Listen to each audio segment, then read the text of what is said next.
Hello, hello, hello, everyone. Good evening. Good evening. All right. Walter, you number one in here tonight. Yes. All right. Hey there, PG. Hey, hey, hey to you. Good to see you in here. Number two, Miss Justice. There we go, girl. Much love, PG. Much love to you, girl. First two. God bless. And Diva, how you doing tonight? All right, number three. Hello, PG mods in chat. Hello, hello, hello to you, girlfriend. Good to see you in here. And Patty Allen, you are number four. Hello, PG. Much prayers and love. Hey, girl. Right back at you. God bless. Good to see you guys in here. All right. Who else do we got in here tonight? Carla, Patty Allen. Let's get down through here. Oh, there's Georgia Wellchild. How you doing, sweetie? Janet, Brenda, Lori, Suzanne, how you doing? Wendy, Kathy, spread love. Nurse Cindy, how you doing, sweetie? Good to see everybody. Boy, there's a lot went on today, right? It was a lot going on today. I'm gonna tell you. Uh, we need to get our houses in order, right? We need to get our houses in order for sure. Oh, I appreciate that. I appreciate that, Miss Justice. Welcome all. Please hit that thumbs up. Absolutely. Please do. It helps the channel. It helps the channel. It helps this channel that works for missing children. Absolutely. So please hit that thumbs up. God bless. Hey, Queen. How you doing, sweetie? And there's Joanne. Hello, PG. Hello, hello, hello to you. Good to see you. All right. Um, I come in tonight, you know, I took note. I told you guys I would bring the picture of Summer. I was going to show you guys, the eye. Um, we miss so much. We miss so much all the time. Um, as you keep going back and going through things and looking over and so forth and so on, you find there's so much, um, so many games being played in Summer's case too. Um, it was horrific how many games from day one was being played by the Wells, by Jody Sue and Andy's, by, just everybody around. No one was telling the truth to save their souls. It was awful. No missing little girl's case should ever be like this. Usually you find one person that'll really tell the truth. And in this case, you can't find anyone, absolutely nobody that wants to tell the truth, right? It's what a damn shame. Um, she ran calling wildfire. Hey girl, what's up? Good to see you. Good to see you. My wrench, how you doing, sweetie? But yeah, I don't know. Spread love. I appreciate that. We love and pray for Summer. Amen. 24-month member. All right, girl. I appreciate you supporting Summer's channel. God bless. But yeah, what a shame. Only eyes for you. How you doing tonight, sweetie? Good to see you. Good to see you. But I hope so. I hope so, Diva. Absolutely, I hope so. Um, yeah, the Wells will be caught. It took years for Suzanne, right, to get justice. Yeah, it, yeah, it sometimes it does. I mean, look how long it took the West boys and um the the Megan Boswell case. It went on there for a minute and so many cases. It does sometimes, I know cases that took 25, 30 years to solve, right? Um, so yeah, absolutely. Patty Ponytail, how you doing? Good to see you, girl. Um,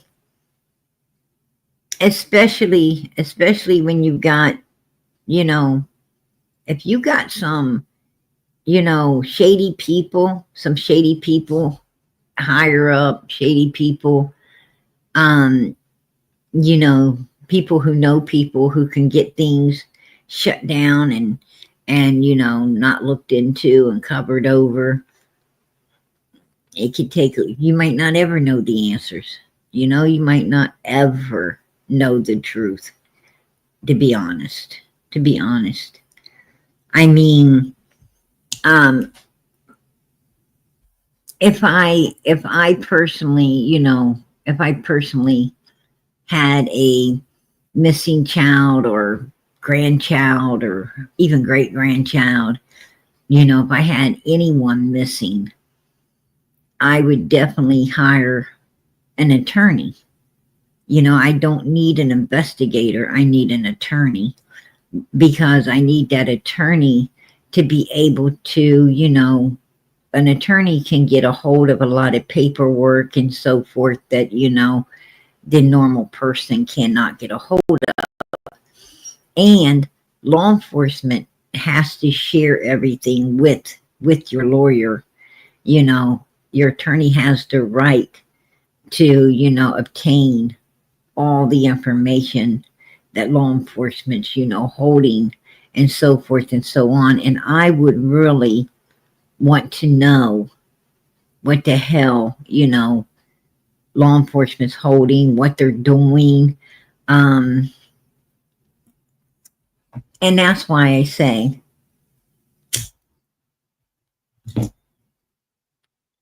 that, Don and Candace, that's why I say that I believe, in my opinion, they're guilty as hell.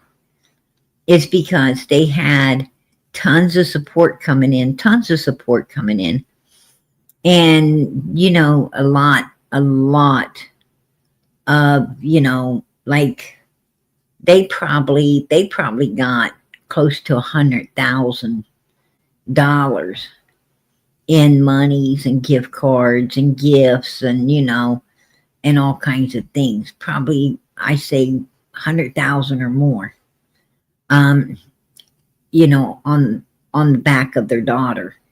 And they done nothing for their daughter whatsoever. They were out buying themselves new phones, spending it on themselves, going over into Arkansas, renting up hotel rooms for months at a time. Candace was staying gone, vacationing, with people, and Grandis was off, right? Grandis was off, living it up. And a lot of money being spent, but not $1 of it. Not $1 towards, trying to find Summer. And, you know, that's not normal. If your child's truly missing, then you're going to, get a lawyer. You're going to want to know everything law enforcement knows. You're going to want that attorney to make sure that, law enforcement's doing everything they can, to find your child, to make sure that, they're working. You want to make sure, a lawyer helps. You're not supposed to lawyer up because law enforcement's trying to accuse you of anything. You're supposed to lawyer up so law enforcement's working to do everything they can to find your child if your child's truly missing. Like I said, you get every detail of the case when you've got a lawyer in there, asking questions and keeping up with everything and making sure law enforcement's doing everything they need to do. And, and then you got to place yourself at the police station as well, asking a lot of questions and keeping up on everything. And, You probably have to, work social media and the news stations and a whole lot of other things in the process of it all as well. But they weren't working nothing. They wasn't working anything, right? They were too busy playing games and, and acting like grade school children out there on the playground, you know, and if you didn't know better, you wouldn't think any child was missing in Summer's case. You wouldn't have thought there was even a child missing because every time you seen the Wells, you didn't know what the hell they're talking about. I mean, you didn't know what was going on if you wasn't there from day one. And you came in later. You came into everything like a month or two after Summer disappeared, and you would have hit on one of the channels and opened it up, and you hear this man talking about his sisters and this and that and one thing and another in the Bible, and you just be like, what the hell is this about, right? What is this about? You wouldn't even know that there was a missing child until you started asking questions in the chat and figuring, and other people enlightened you on the truth of what was going on. But and that's how they wanted it in Summer's case. That's the way the Wells wanted it. They wanted to talk about everything but their daughter. And I truly believe that's the one thing that could put them in prison. And they wanted to talk about everything that wouldn't put them in prison and to take the focus off of Summer. And they were doing a hell of a job. I got to give them props because they was really doing one hell of a job taking the focus off of Summer by using Chris M and Don's sisters and then Candace calling Mary up and doing all that crying and stuff and it was just getting everybody focused on that and off the focus of Summer. And Summer was kind of and then Don would come out and he'd want to get your focus on Andy and Jody Sue and who are these people, or Fred Hill, or all these different people that he wanted to, and that just put Summer more in the dark. She was just fading and disappearing in the mix of all of this bullshit, and that Don kept using to entertain everybody in order to actually get the folk. I mean, it was working like a charm. It was working really good. And I gotta say, they are like top-notch criminal-minded human beings. Absolutely. No doubt. No doubt. And and they were gaining a lot of support. They was gaining a lot of support by taking the focus off of their daughter because by her fading into the background, the darkness more and more and more, Summers was kind of fading away and people wasn't even focusing on Summer. And therefore, by Dawn and Candace and them coming out and putting focus on everything else, it was kind of, getting them a lot of support. People were, they were actually, I think a lot of people was at the point they was even forgetting about Summer. They was too focused on being entertained by these evil beings and all these people they're talking about. And, they kind of got caught up in the game, and it wasn't the cool points that went out the window. It was Summer that went out the window. And that was a damn shame. That was, an absolute shame that, that happened. And it took a long time. It took a long time to to get the focus back on Summer and post Summer front and center and put the Wells in the background. You had to put them behind their daughter. And it's like lesson learned, right? It's a learning process. But now we know that to keep the children front and center, right? Don't let the parents come out and you know, start entertaining with all kinds of other stuff in order to get the focus off the child. We got to keep the child front and center, and the parents behind the child. And that way, they're not going to gain, they're not, these evil beings that do evil stuff to little kids are not going to start gaining, a bunch of support. They're not going to start gaining a bunch of support by doing that. And yeah, well, yeah. I agree, Brenda. I don't think they're afraid of Chris. I don't think they're afraid of Chris M. I don't think they're afraid of him, as in,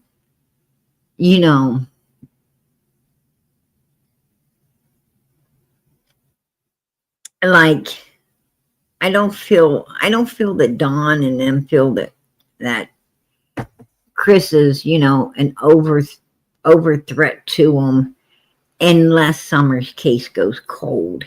I think that's might, put a little bit of a scare in them, because Chris supposedly, works with the Cold Case Foundation.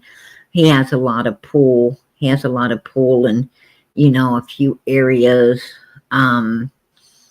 with all of that. But he has no pull, like with Hawkins County. He has no pull with TBI. He has no pull, right now with the main people that, for some reason ain't overly, jumping front and center to solve Summer's case. He doesn't have a lot of pull there. So them guys kind of feel that they're safe, that they're safe where Chris is concerned right now. Summer's case runs cold.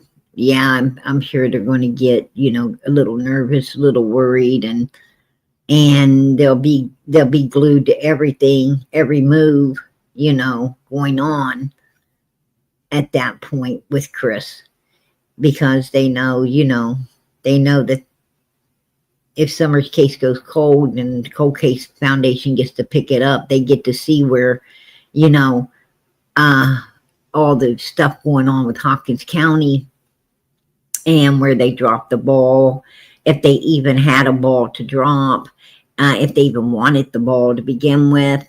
They're gonna, there's a whole lot that's going to come out. I think, personally, I think that, here's what I have heard through the grapevine.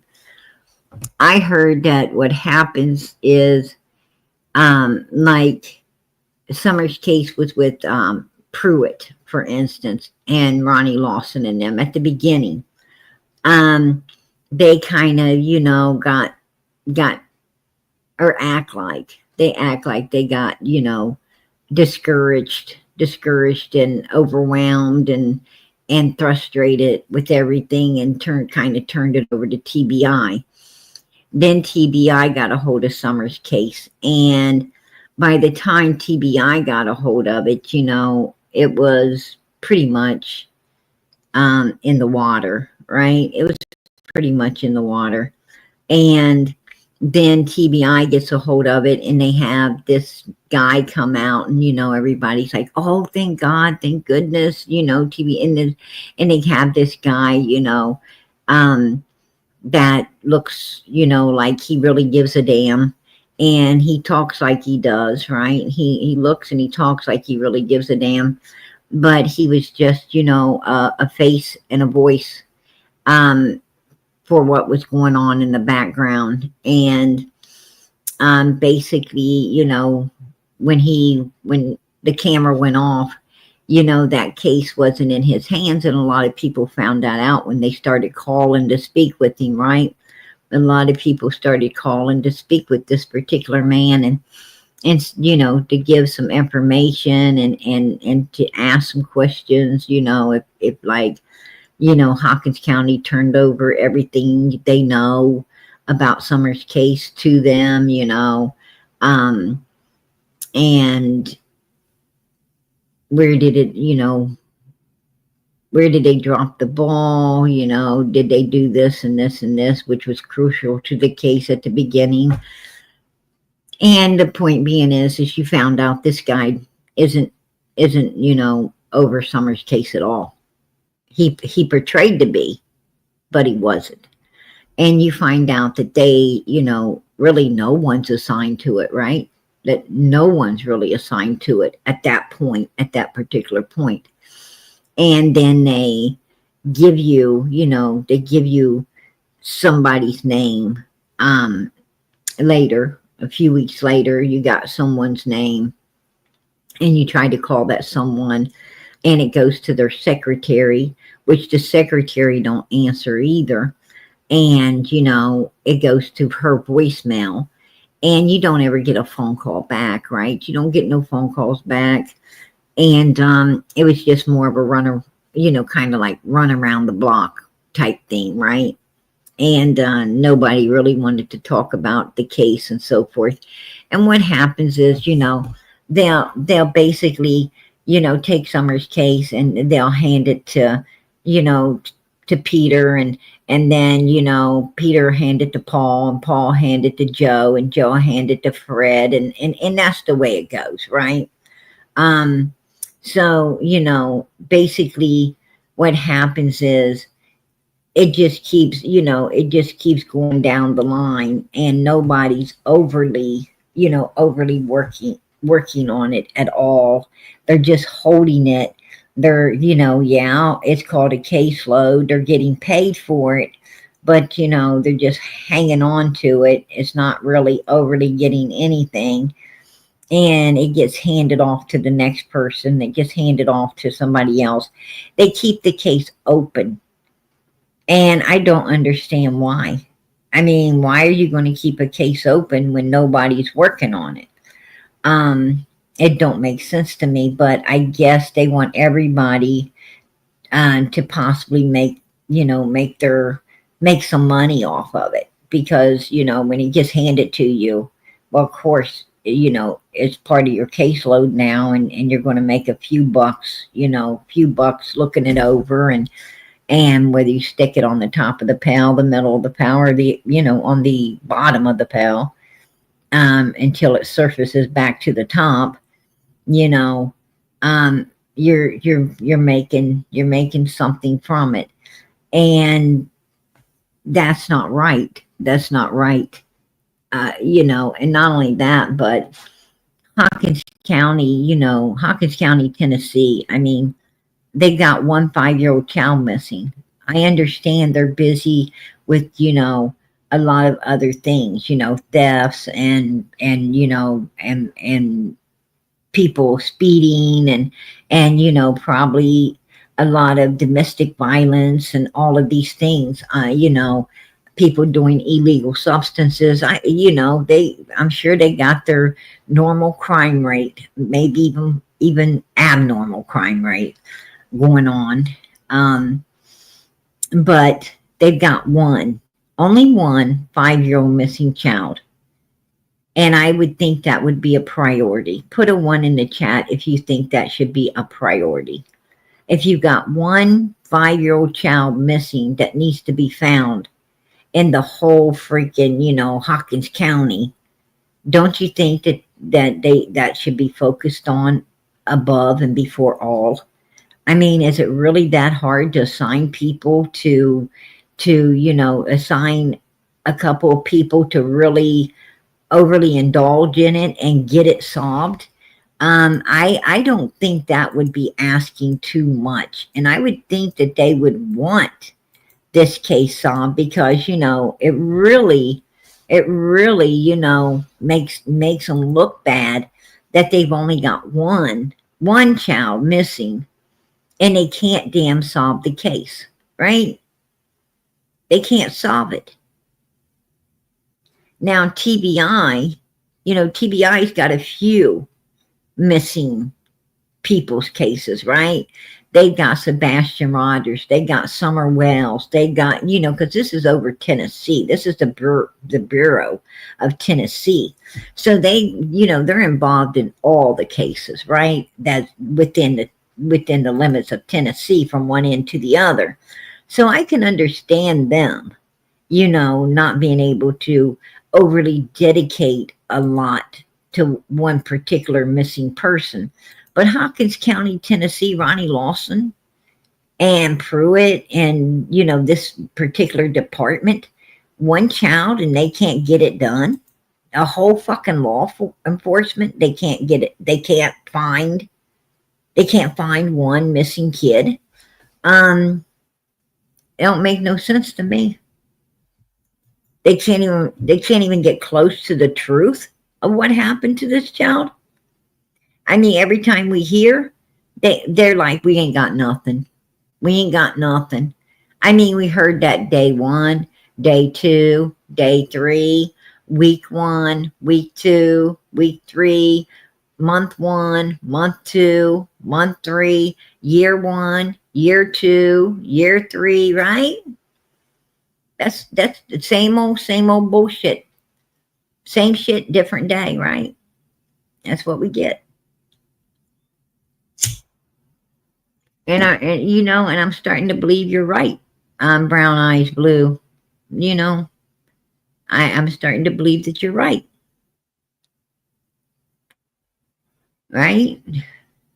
And I'm going to tell you, this case almost makes brown eyes blue. Right? I mean, so you can't, you know, your eyes probably turn all kinds of different colors after hearing and watching and seeing, you know, all of this BS going down in this one little girl's case. It's like, it's unacceptable. It's unbelievable, right? It's insane, to say the least. Yeah, and I'm starting to believe that too. I'm starting to believe that too, Brown Eyes. Absolutely. Mm-hmm. Absolutely. But you know, they've always. I think. You know, have you ever noticed when some positive stuff comes out, somebody shows up to throw some negative shit in the mix of it all? Did you notice that when the positive stuff showed up with the graveyard and, you know, and Chad Arnold over there stocking the graveyard up, you know, and in my opinion, it was Chad Arnold. It was his, you know, everybody said that's his truck and people should know, you know. And I mean, how are we going to describe Chad Arnold's truck if it wasn't there, right? If it wasn't there. I mean, I don't know Chad Arnold, you know, from a hole in the ground. You know, I don't mother freaking notice, dude. But, you know, we described his truck to a T. You know, we described the hoodie and everything, you know.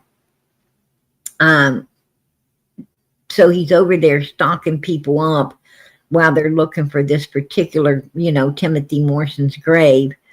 He's stalking people and he calls Andy. I mean, it's a, you know, it scared him enough. It spooked him enough that he calls Andy Bernard up, right? So what's, you know, what's up with that? And you know, the funny thing is Hunter said, oh, spread the love. I appreciate that super sticker. All right. God bless. But Andy Bernard, you know, gets called by this guy. It spooks this guy enough that, you know, this gravesite is being looked into and cleaned off. They tried to hide it, and it's being cleaned off, you know, and pictures getting took of it. And it spooked him up enough to get the hell out of there and, you know, and call Andy and tell Andy all about it. And, you know, and it spooked Andy enough to come in and, like, you know, to our chat and say, saw your little friend PG at the cemetery, and so forth and so on. And, and Hunter did, what did Hunter say? Candace got a message from a guy named Andy, said it's done. And who did Candace go to meet up with on June 15th, 2021, after, the video was taken and they had come back into Ben Hill Road and let Granny off up there at 110 with her, makeshift knee. Who did Candace go meet up with? She went right down the road and met up with Chad Arnold. And she followed Chad Arnold out of Ben Hill Road onto Beach Creek, which is right across the road is Morrison Cemetery, where Chad Arnold and, and the Morlock, which is, family with Chad Arnold, is his wife's family who digs those graves, which are the Morlocks. They're all affiliated with the grave digging in the graveyards. And so, Candace goes right out of there, and it just so happens, this particular grave is open or getting ready to be opened on June the 15th. And before a funeral that's coming up, on the 18th, right? And which would be the perfect place, the very perfect place to put Summer. So, and possibly she's there. I mean, why would he be so spooked if she wasn't? Why would they try to hide that grave? Why would they be so concerned with this particular grave site? Why would they be flowers on it?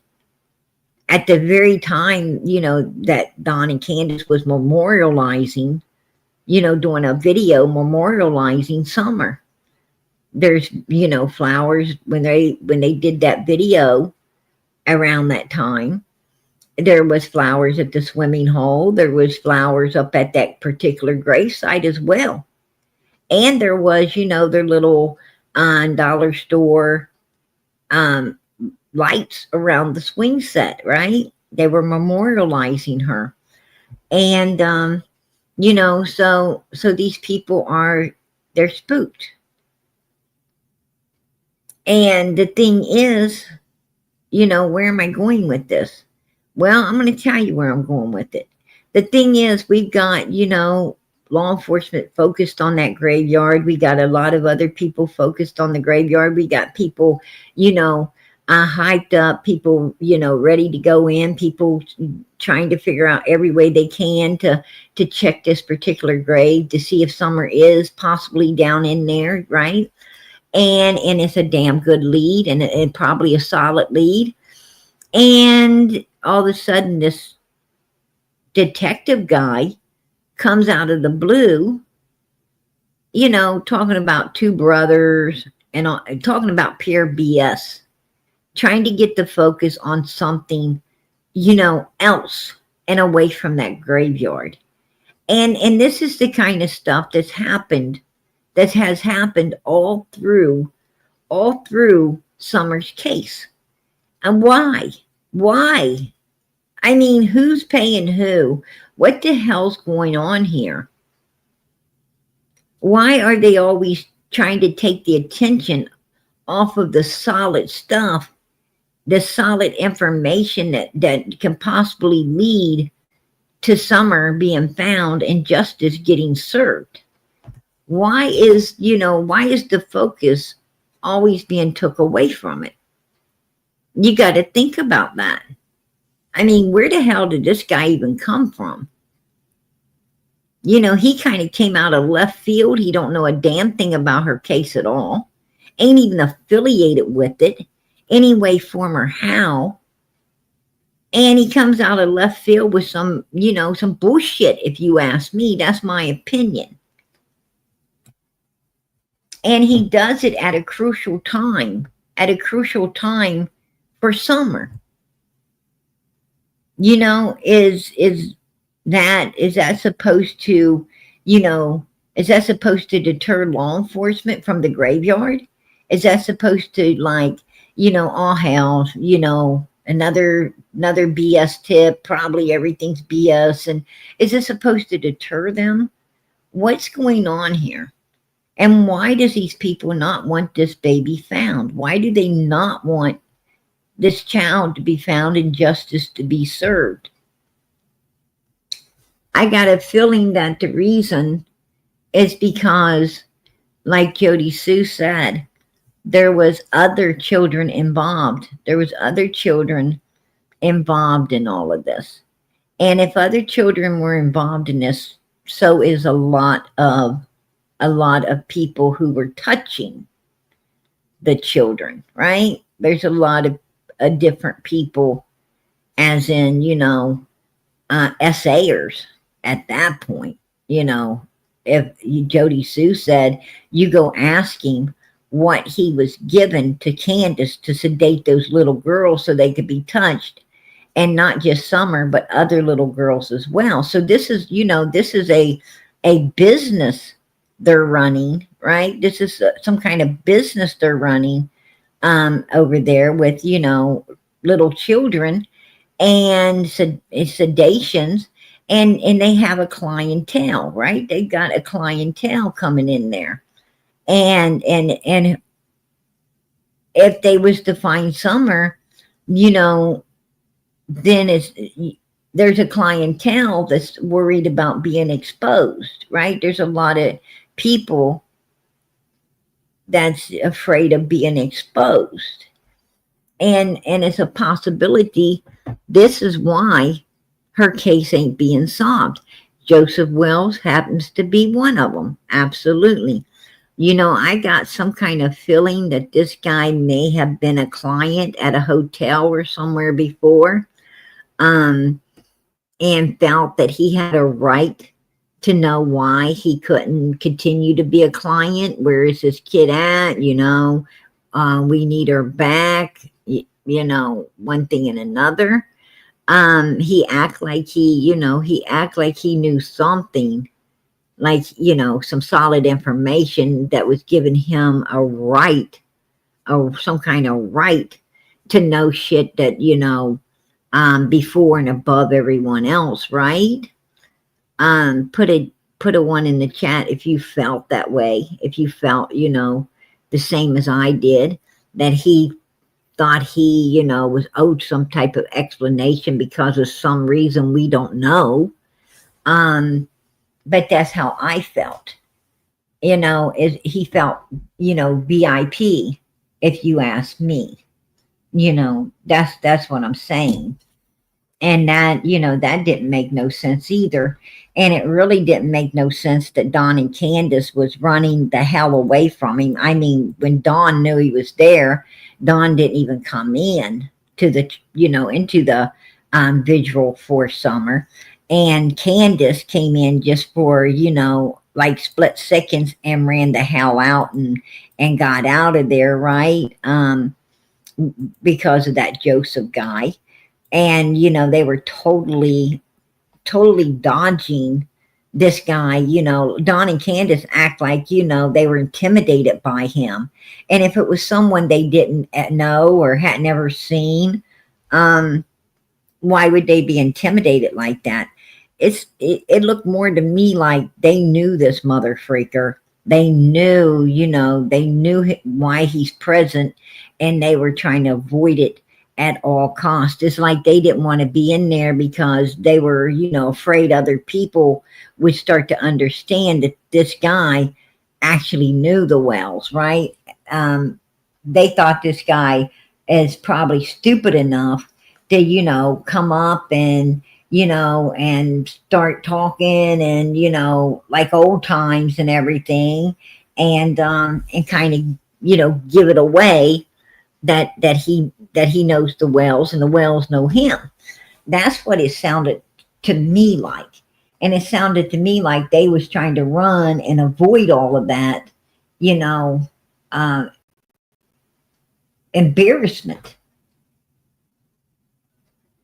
and exposure, if you ask me. Just saying.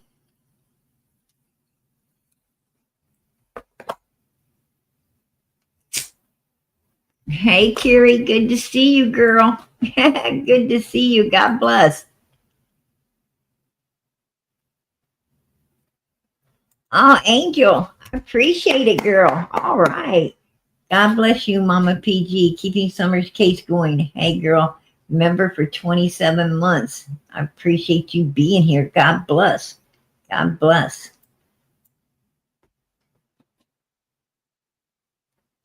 But yeah, that's what I'm talking about.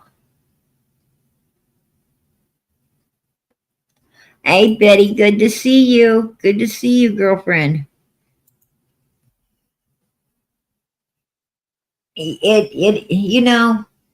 Summer's case is a real tragedy. It's a real tragedy because I feel it's something that didn't need to happen.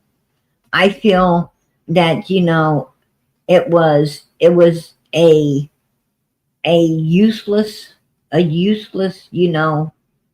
human lost in this world. Uh, you know, um, it was just useless. That little girl should not have ever had to pay the price for anyone else's evilness. She should not have ever had to pay the price to save her brothers. She should not have had to pay the price for the warped minds her parents had and their obsession with doing evil things. This child should not have, uh, the loss, the loss of this little girl could have been prevented. It should have been prevented. Child Protective Services should have took those children way before they did. They should have got them kids out of there way before they did. They should have administered. They should have administered, you know, random drug screening long before they did. They should have been up there. I mean, that family had a case on numerous occasions, and they should have said, anytime Child Protective Services opens a case, it should be automatic, you know, screening for the parents. I mean, and it should be random. What I'm saying is the caseworker should come up there, and when the caseworker gets a hold of the parent, the caseworker should say, listen, whether you're home or not, there is going to be a slip in your door. And if you do not take that slip and go and get that drop that same day, your kids are gone. Your kids are removed. You will go, if you don't go get the drop, that means you're going to drop dirty and the kids are taken anyway. And that should be law. It should be law. It should be put on a paper. They should explain to the parents you've got an open case. Do you understand this? Do you understand that if you're hiding inside the house, well, I'm going to leave a slip of paper in the door for everything you need to do. And if you ain't doing it on time, I will be back with law enforcement and I will be picking up your children. No ifs, ands, or buts about it. Do you fully understand this? Okay, then you need to sign here stating that you fully understand it. And I would have the children removed. They wouldn't be no hiding from Child Protective Services. Yeah, they did. They always do. They always foul the kids that need them, it seems like. And they go out there trying to take kids that don't. Child Protective Services loves to remove clean children out of clean homes for, stupid reasons, right? For stupid reasons.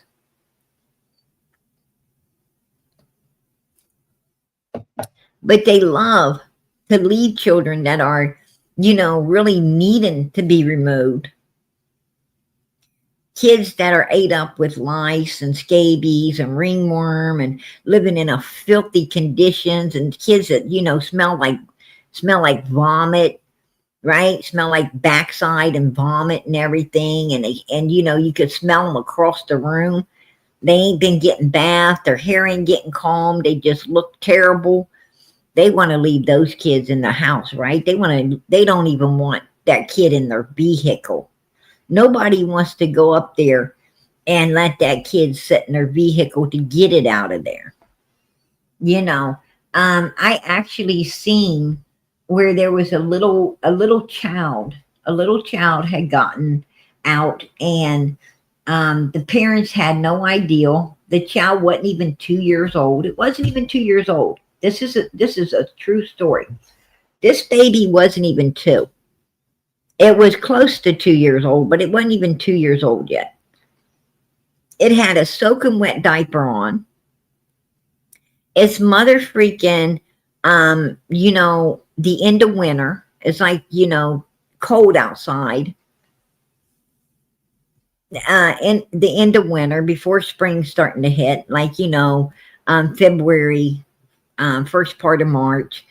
It's absolutely cold outside. The baby has nothing on but this soaking wet diaper. A neighbor had found it because it was, you know, running through the neighbor's yard. And the neighbor had found it. The neighbor takes this little baby, calls law enforcement. Nobody's looking for it. It's gone like 30 minutes. Nobody had been looking for it. Law enforcement shows up, and the officer don't even want to pick the child up because the woman, you know, the woman that found it picked it up. She was holding it. Wet diaper or not, she was holding that baby. But law enforcement didn't want to touch it.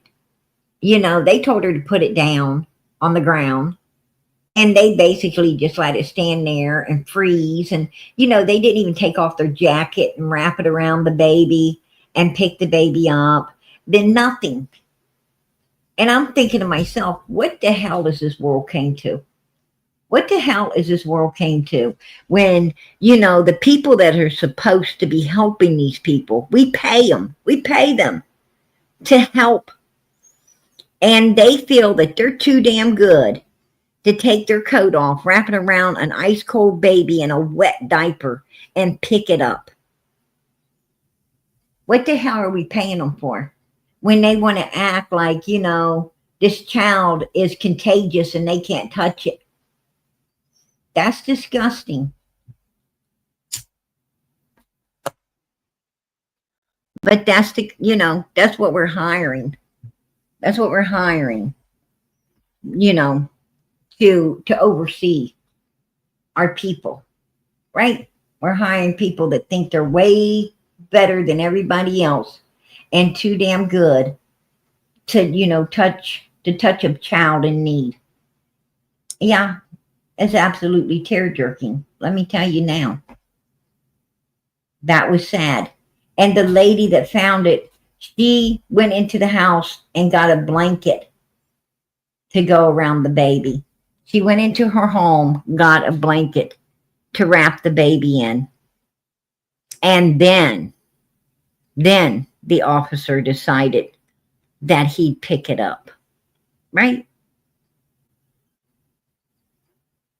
Yeah.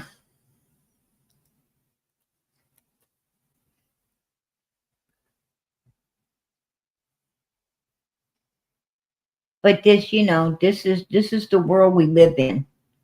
This is the world we live in. And it's, you know, and it's ridiculous. I mean, you know, I think that at some point or another in our life, we have walked children back home, right? We have found children who have wandered off a pretty good ways. And if we know the child, we take it back to where it lives and say, hey, what is this kid doing, you know, three or four, you know, streets over when it belongs over here? And I'm talking about children 5 and under. I think that, you know, we've all, you know, seen lost children. I think we've all seen lost children, you know, PG's little girl, I need to see you. All right, girlfriend.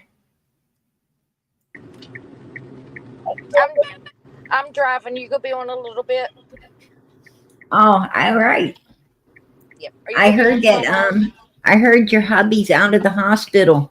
Yes, he is, and he is home, but went right back to work. And he's been with me all Oh, day today, and I told him he was gonna rest, so he's at the house resting now. right. He better stay there too.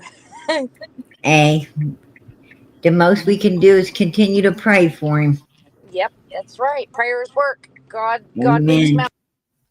Absolutely, girl. Well, we'll keep them Be on going for a up. while. Hey, you drive careful. I will. I'll call you back. I'll be online in about 5-10 minutes. I'll be home. All right, girlfriend. Love you. Hey, love you too. You know it. But yeah, you know,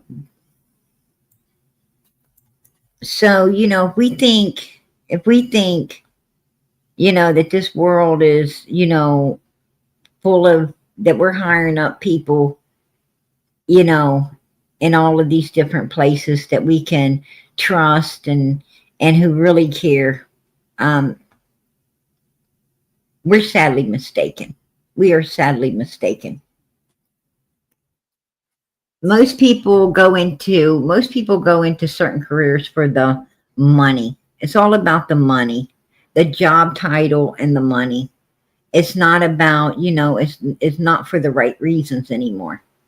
It's all about the dollar and the title. What I'm saying is, if you take law enforcement in consideration, it's for the badge, and they do get decent pay, and you know and it can't be that hard of a job, because when they start they weigh about 160, 180 pounds, and by the time they're retiring they weigh 260, 300 pounds, right?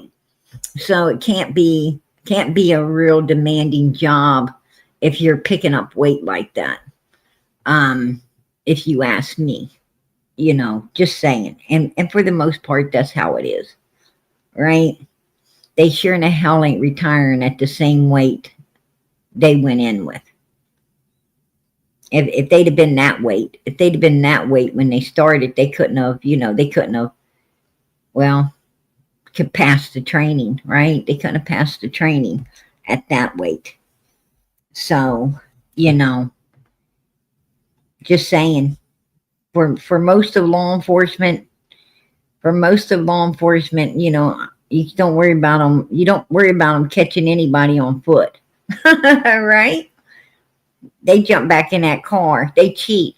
They jump back in the car and fly over 2 or 3 streets and hope you come out that way, so they can try to catch you again.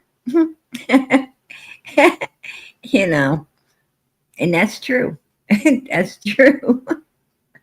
But anyway, Um, what I wanted to talk about tonight is Hunter's dad. You know, so many games being played in Summer's case already, and it just, I think it. I speak for all of us when I say it sickens us to death, right? It just sickens the hell out of us to see all of these games being played in this little girl's case. But he wanted to play a little bit more, right? With his BS. Right here. 3 days till summer is here. Well, he didn't say 3 days to winter, or 3 days to spring, or 3 days to fall. He says 3 days till summer is here. You know, um, and that's after Child Protective Services gave Don and them their letter, right? Of clarity from something, and all that hell broke loose. Um, he wanted to put that out there. And as another little ha ha ha joke inside joke, which evil people do. Evil people love those inside jokes, right? And I don't care for them much, but you know, whatever floats your boat, I guess. It is what it is. But does he know where she's at? 3 days she's going to show up. Does he know where she's at? Right? No shame in his game, right? No shame in any of those evil people's game. I'm going to tell you the one thing I learned real quick about evil humans is they are thick-faced as hell. They have no problem screwing you over and then showing their ugly face and thinking that, what did I do? What did I do? Why, why are you holding, why you act like you don't like me, type thing, right? You should, let it go and invite me back around to mess you over again and again and again, and they have no problem. Like, you take a good person, that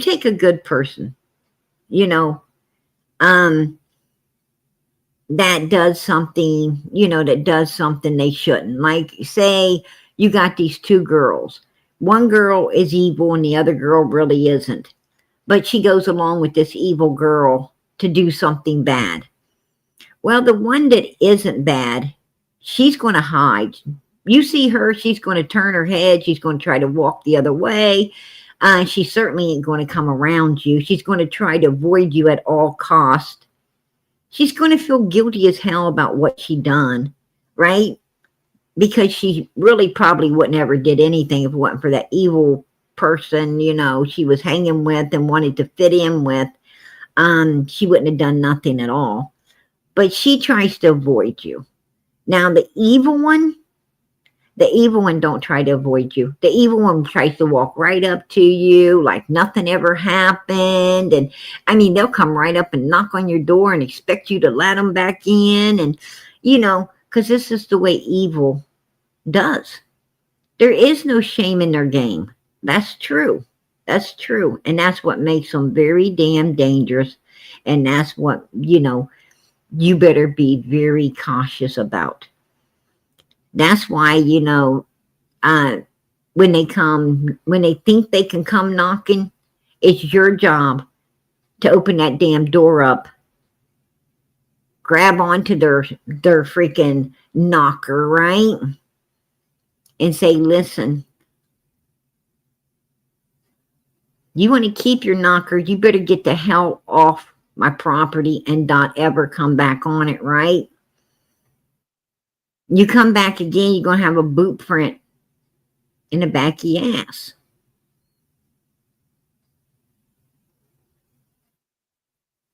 Right now, I'm going, you got an opportunity to walk to the curb. Don't come back. It's no, you can't. You think you can come here? No, you can't. Those are the type of people you got to put them in their place. And you got to show them that they cannot and will not, come around you.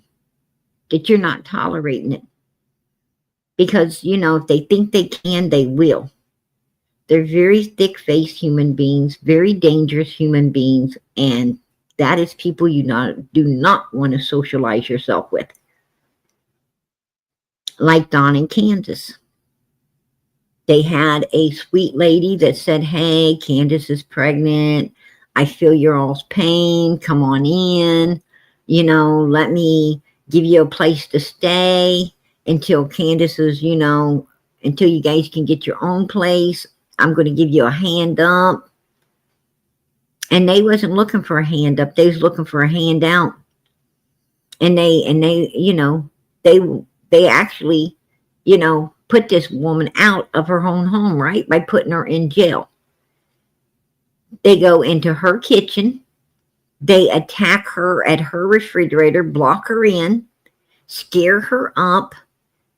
She tries to push herself out, push Candace out of the way so she can, so she can get free away from them because she's scared. And Don and Candace play the victims. They play the victim. And then she goes to jail, and they were staying up in her house till the landlord showed up and said, get the hell out of here. I did not rent this to you. You will not be putting this lady out of her home. She was good to you, and you turned on her. And you need to leave, and you need to leave now. And they had to go. They wasn't supposed to be there. But, look how they were. And there, if there was another woman there at the time, and she's the one that went to get help. Now, what if she wouldn't have been there when they trapped this lady at the refrigerator?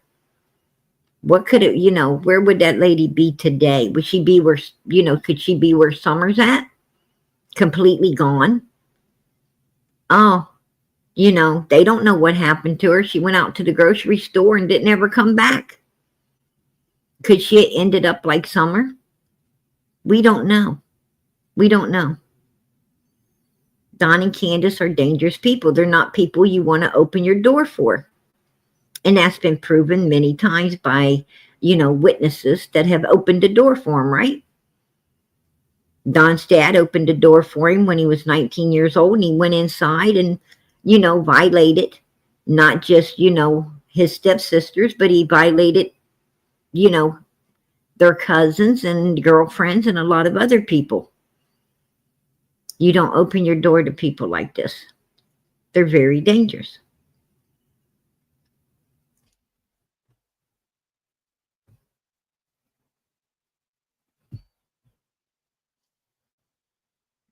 What if it's an adult child?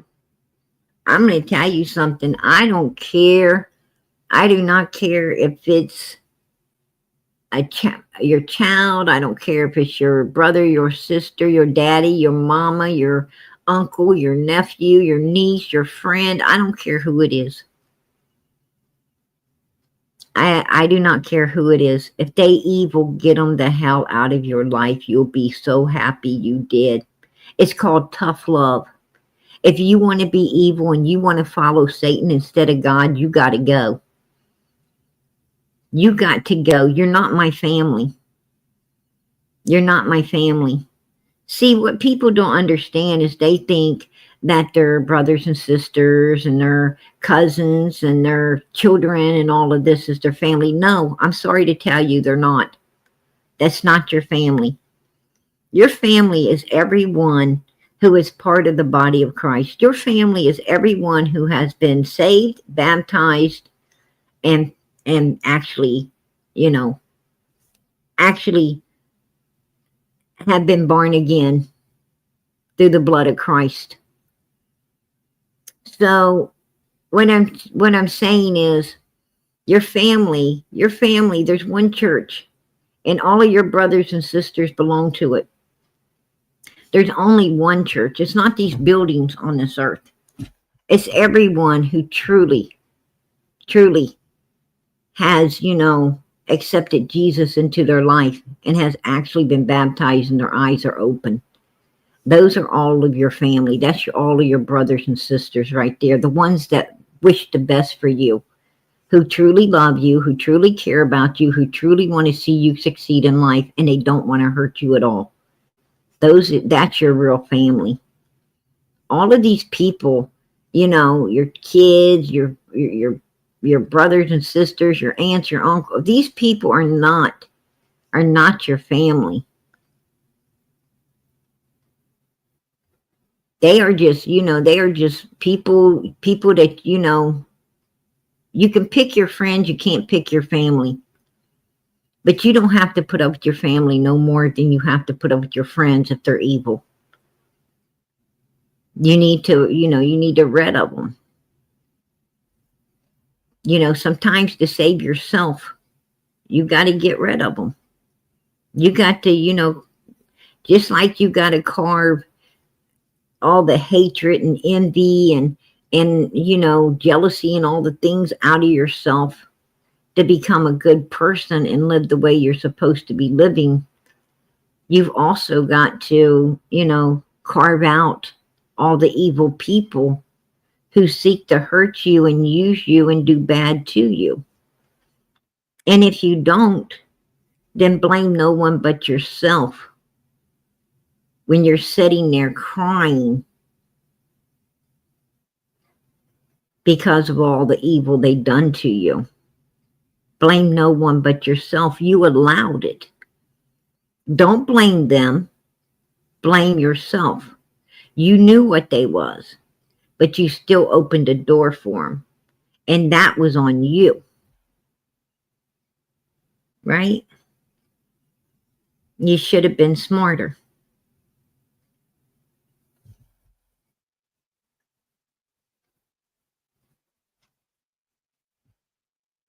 I wouldn't, if I'm going to tell you, I know how a parent feels about their child. I'm a parent. I know how much we love our children. But I'm going to tell you something. I love my child enough to let it pay for its sins. I love my child enough to let it take self-blame. I love my child enough to, keep it from hurting itself or anyone else. And if my child did something evil, then I would tell on my child. And I would let my child suffer the consequences of what they done. Because if you protect a child that does evil, then it will get worse, not better. They have to pay the price for their sin in order to understand not to be sinning no more. Right? That's how we learn. We learn by getting caught, right? We learn by getting caught, not to be doing it again.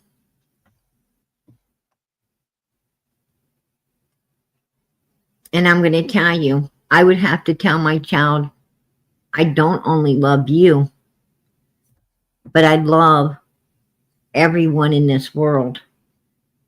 And I want to keep them safe as well. I don't just owe safety to my children or myself. I owe safety to all my neighbors. Who's my neighbors? Well, everyone's your neighbor. Everyone's your neighbor. We're all neighbors. And you're supposed to make sure that your neighbors dwell in safety as well. The Bible tells you that. So if you think it's okay, just to protect you and yours and not protect let anyone else, let them protect themselves, you're so wrong. You're supposed to not only make a safe dwelling for yourself, but you're supposed to make sure your neighbors and everyone else is safe too. And meaning, if you see something, out of place, say it's 1 o'clock in the morning, 2 o'clock in the morning, and you see some weird person going to your neighbor's window or your neighbor, you need to call 911. And you need to report that for your neighbor. You need to, protect your neighbor before something happens to them. Do unto them as you would want them to do unto you. And if my neighbor's seen somebody lurking around my home, I hope to God they would call 911 too. I hope they would do the same for me. But regardless if they do or not, I still got to do what's righteous in the sight of God, right? I can't worry about what they would do. I got to worry about what I will do. I can't take my neighbor to heaven. I can only take myself. And, so therefore, I got to do what's righteous. God ain't going to ask me about my neighbors, but he sure is going to ask me about me. and he's going to ask you about you. So always do what's righteous.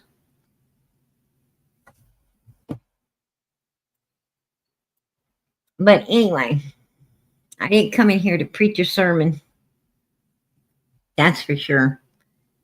You know, I'm like everyone else. I'm like everyone else. You know, I got a lot of water under the bridges too. Maybe some even over it. Right?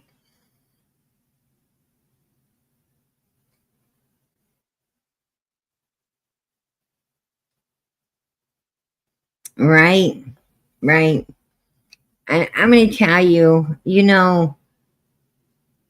when you have the mind of Don and Candace Wells, people like Don and Candace, Allison's family, they're bound to raise nothing but, but evil people. Because, what I'm saying is, I'm not shocked that Allison had True, who was a real problem. I'm not shocked that she had Hunter, who was a real problem. I'm not shocked that, the youngest one now is having some real problems. So actually, I don't know if I should be saying this. It is a do tell. It is a do tell. It's about Hunter's, about Allison's youngest child, Bear. If you guys want to hear it, put a 1 in the chat.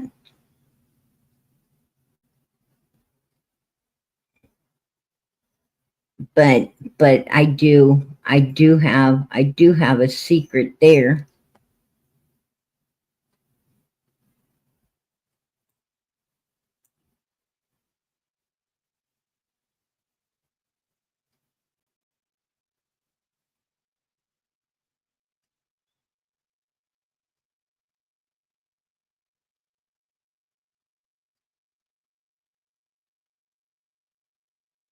Okay. Well, the do tell is I guess the youngest daughter, the youngest one, she got shipped off somewhere else. New York to daddy's or grandma's. I don't know for sure exactly where she got shipped off to, but she did. She got a new boyfriend. She had a boyfriend. She got pretty upset about, he didn't want nothing else to do with her. But she got another boyfriend, kind of, same old.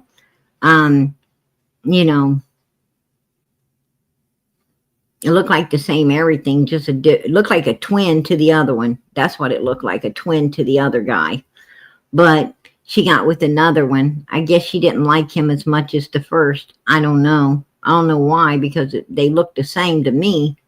But anyhow, she actually was putting out some stuff that, she was possibly going to, unlive herself. Yeah. She just recently, and she was talking about doing that, talking about how she's, tired of the, the hurt and the pain, and how she, possibly can't do it no more, and all these things. Yeah.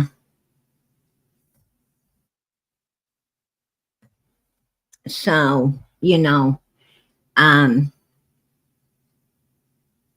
when you sit around and you don't, you live for yourself instead of living for your children, and you weren't supposed to. You're supposed to live for yourself before you have kids. And once you have children, you're supposed to be living for them and taking care of them and watching over them and raising them right. And you're supposed to be doing right while you're raising them right. But, Allison wasn't doing right while she was raising these kids right. Allison, was always living for herself instead of her children, bringing people in and one thing and another and dragging them around and, just doing things that shouldn't be done. And, and her kids were pretty much raising themselves. And this is the repercussions of it all, right? Out of control, um, out of control children, messed up children, children with a lot of issues and a lot of problems. That's what happens, when you're not raising your children right. You've got to, I truly believe Allison would still be here if she would have just, applied herself, would have been living for her kids and living a clean, good life. I think she'd still be here. I think she'd still be living, to be honest with you. I think if she'd have kept her children, in the house and away from all that riffraff and all of those people like Don's and Candace Wells and people that were influencing them in the wrong direction, I think she would have raised better children. You go to school, you play with your little friends at school. When you come home, your friends go home. When you get yourself home, you got homework to do. You got supper to eat. You got time to, me time to watch TV, whatever you want to do for a little while. It don't include bringing a bunch of people over to act out and act up. And then you have to get yourself ready. You got to get to bed and you got to get up the next day and do it all again. And you got to go to school. You got to get educated. You got to get smart. What you do is you take your kids in the evenings and you put your kids into, get them piano lessons, some kind of music lessons. You take them to dance classes. You take them to, get them involved in football, baseball, basketball. You get them involved in the school activities and you take them and do stuff with them. You don't let them get out there and run the streets with, undesirable people who are going to influence them to, do a lot of things that's ungodly and unrighteous, and it's going to destroy their lives in the future. You don't allow that to happen, but a lot of people do. A lot of people do. And, it's like Don and Candace, even, their oldest son, they were, Don Wells. There's witnesses that Don Wells was turning his own, son onto illegal substances at such a very young age. He's going to cause his son to have a habit that costs a lot of money to keep up in the future. And, and his son, like him and Candace, is going to end up amounting to nothing.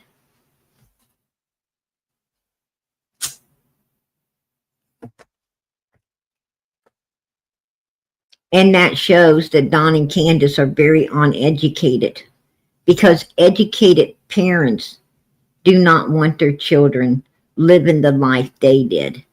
What I'm saying is parents who really love their kids, who really, care about their child, don't want their child to live the life they did.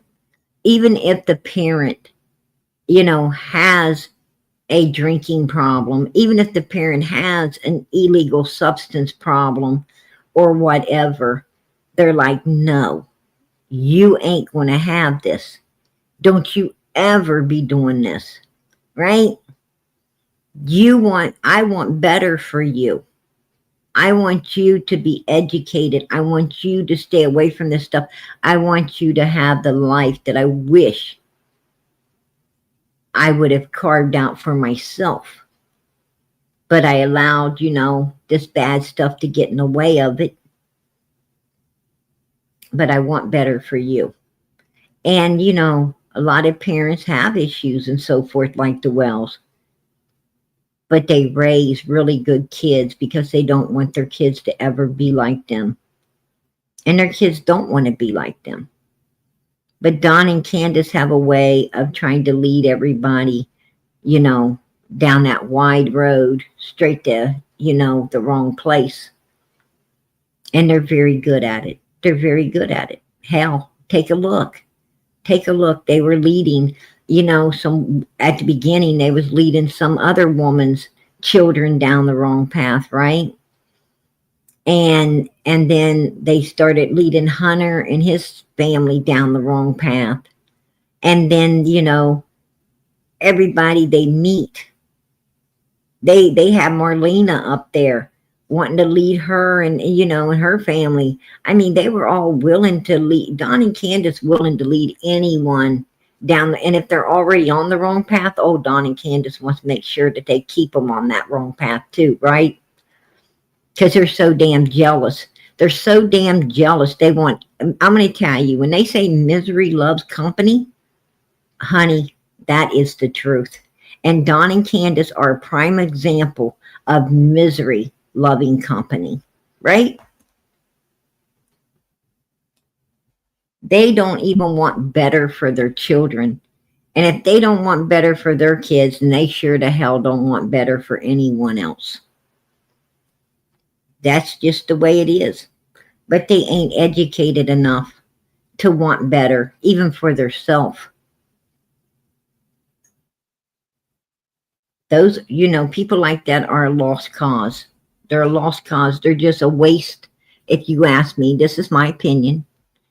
They're just a waste of fucking skin and bone. And that's the truth.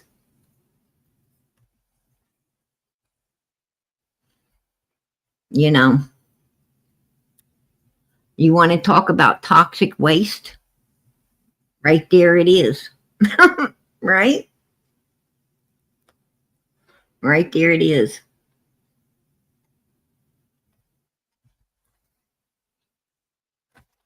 Let's listen to Andrew.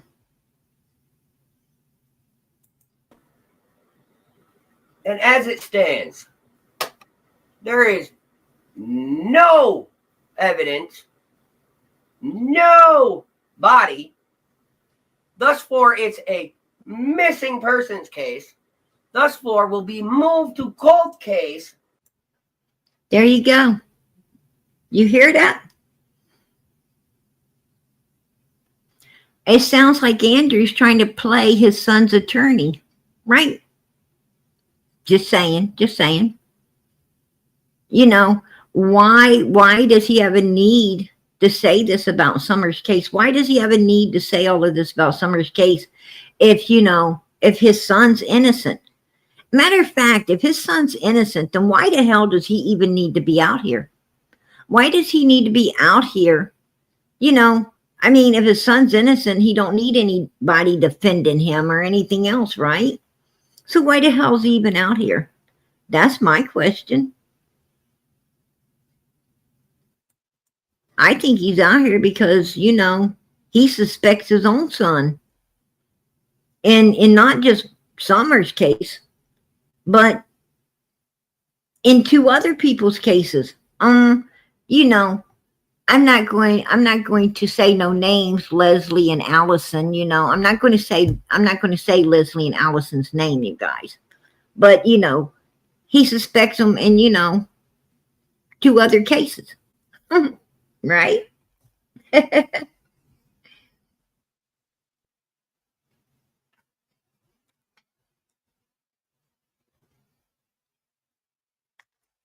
And I don't want you guys to miss this one.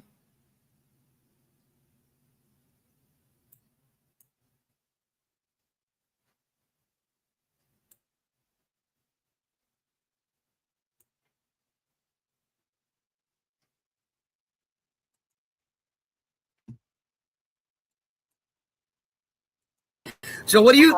So now that I got you, sir, what do you think of this Don B out there? I don't care about none of it. There's your thing. You read what I wrote. Yeah.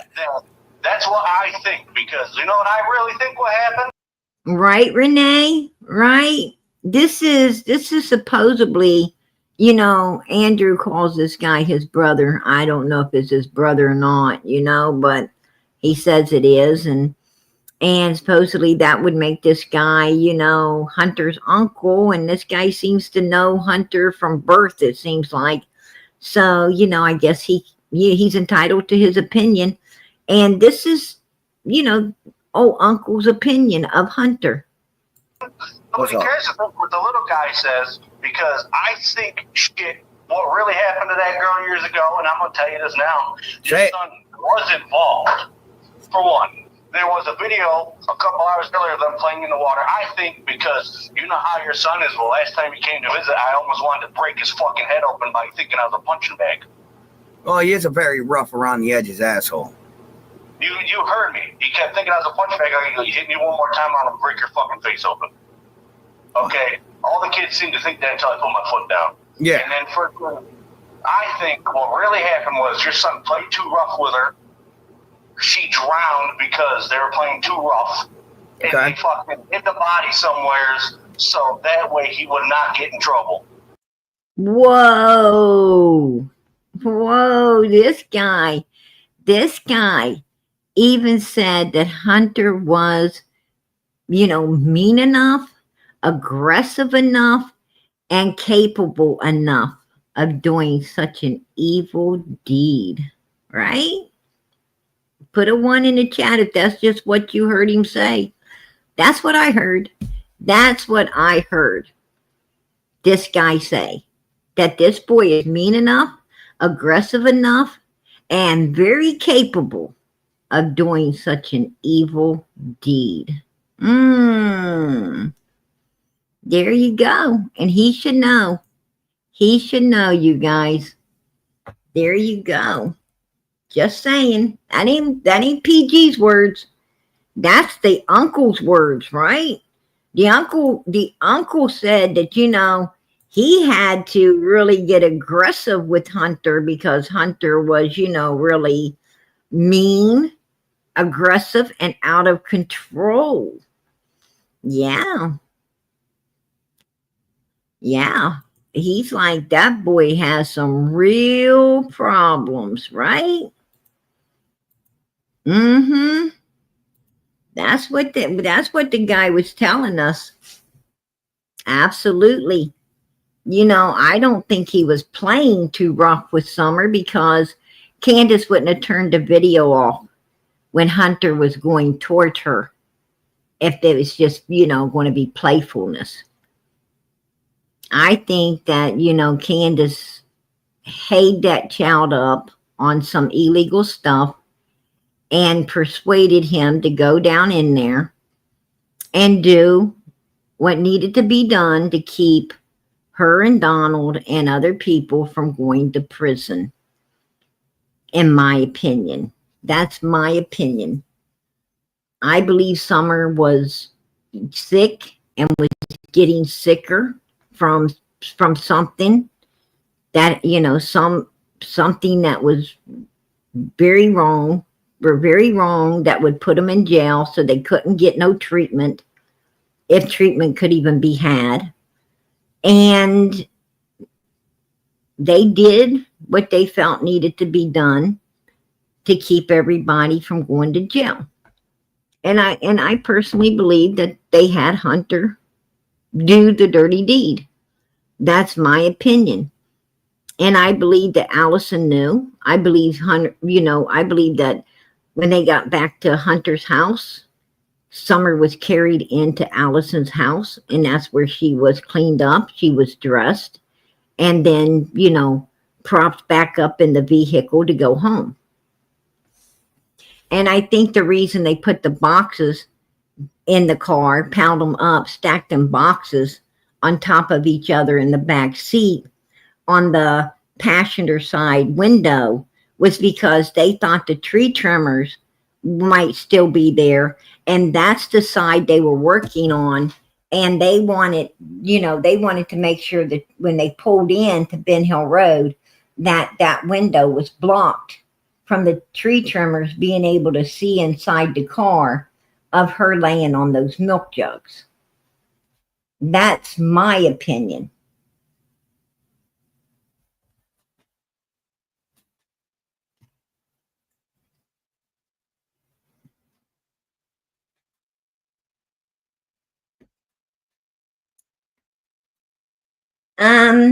I can't answer that question, Mary.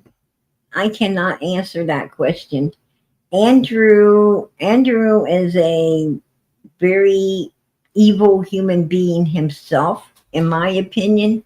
He's a very evil, what I'm saying is, I don't think that, Andrew's lived no godly life. That's for sure.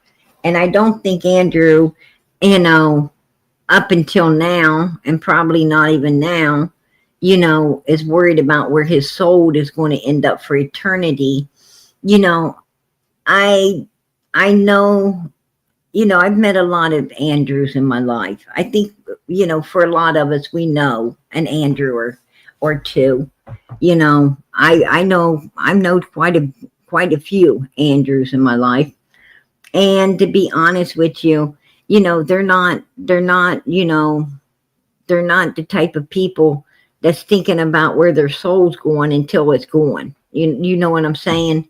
Most of these people like Hunters and Andrews and them, they don't think about, they don't think about heaven or hell until they're on the way there to one place or the other. They're the people who, when they're going out, they're the people saying, pray for me, that. Now they want to worry about where their soul's going to end up, after, but up until then, while they thought they were going to be living forever, they didn't care. They were just, doing all the evil they can do, all the shit they can get done, until then, and it's sad. It's sad to see people, asking you, it's sad to see those people asking you to pray,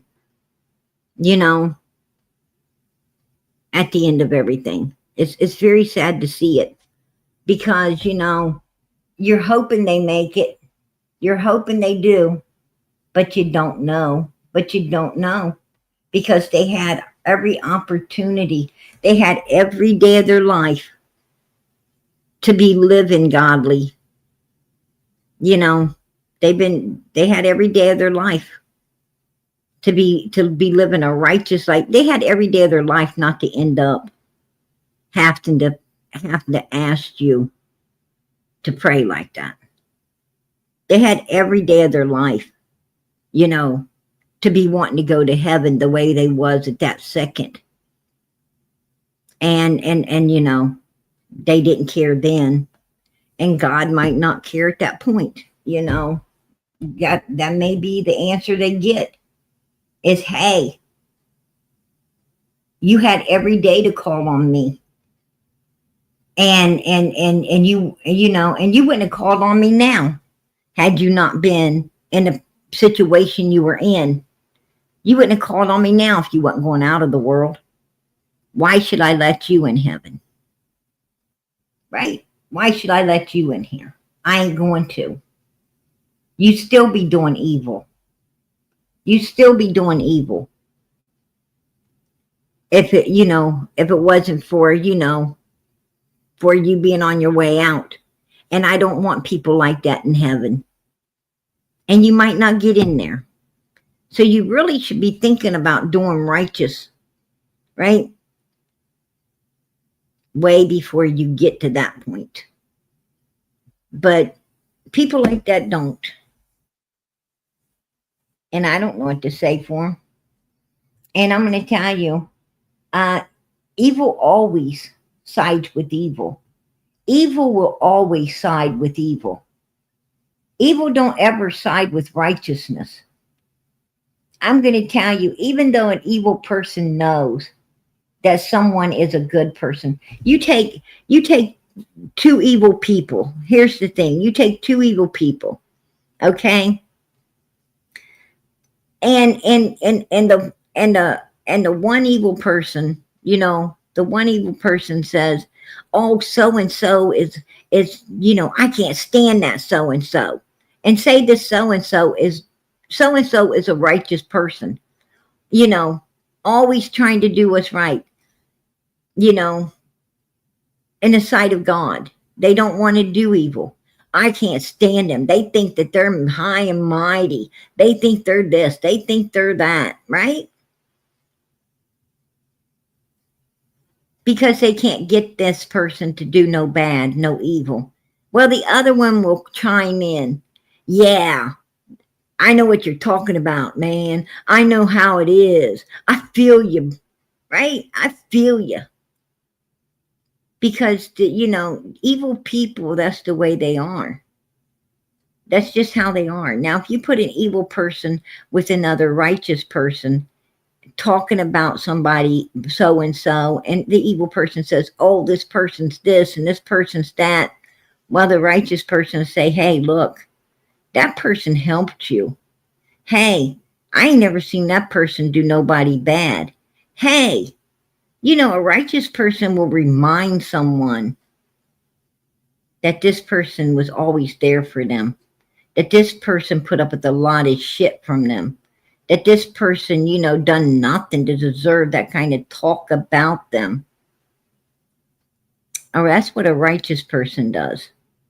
A righteous person is always seeking to de-escalate evilness, to shut it down.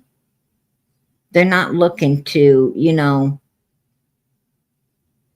to build it up, to get smothered in it with the evil person. They're not looking, they're not looking to become one and join up with it. But evil will take up for evil against righteousness, because that's just how they are. And I tell you another thing about evil people, they don't need your side of the story.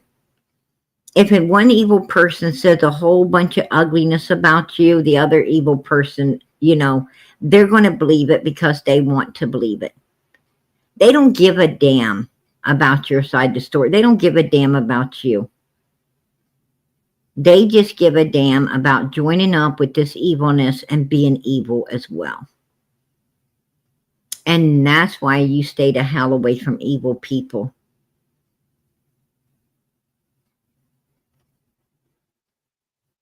Just stay away from them. Because I tell you now, they run in packs. They run in packs, and it's not hard to find. It's not hard to find people willing to join up with your evilness. It's not. If I was an evil person, oh my God, trust me, I could find thousands of people to join up. I could have a whole bunch of people. You'd be surprised at how many people's evil. It's not hard to be evil. And everybody loves to, everybody loves to get into, some kind of mischief. People, it's just nature.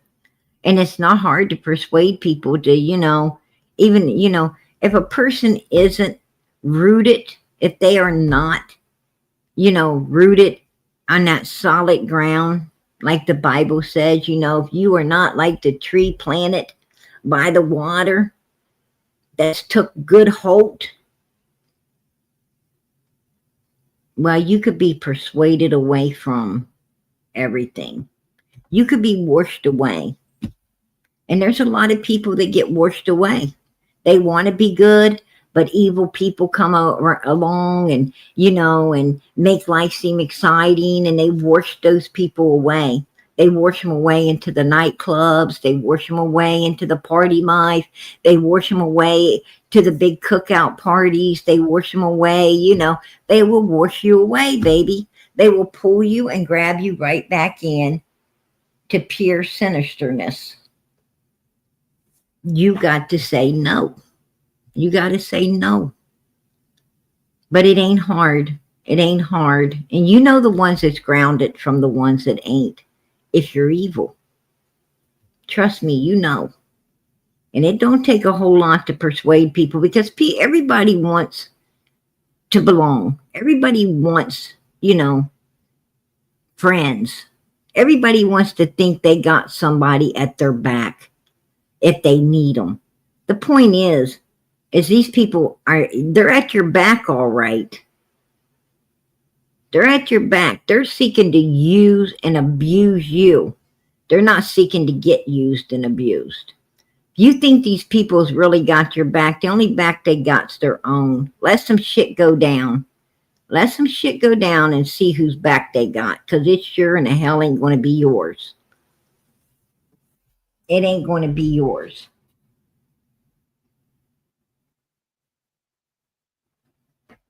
You just, it's best to stay away from it. And I'll tell you something about evil. There's no honor amongst these people. Honey, if they'll do it to you, if they'll do it with you, they'll do it to you. That's just the way it is. And they will do it to you. You think that, no matter what they do to other people, they ain't going to ever do that to me. Oh, the hell if they won't. They'll devour you just like they devour everybody else. They don't have no friends. And they laugh. And they laugh. They laugh because, that mother freaker thought that, thought somebody's their friend, thought somebody had their back. Yeah. That's how they talk. Don't trust evil humans. You're best to keep them out of your life, to know who they are. Keep them the hell away from you and know what you'll do if they want to push the ticket, right?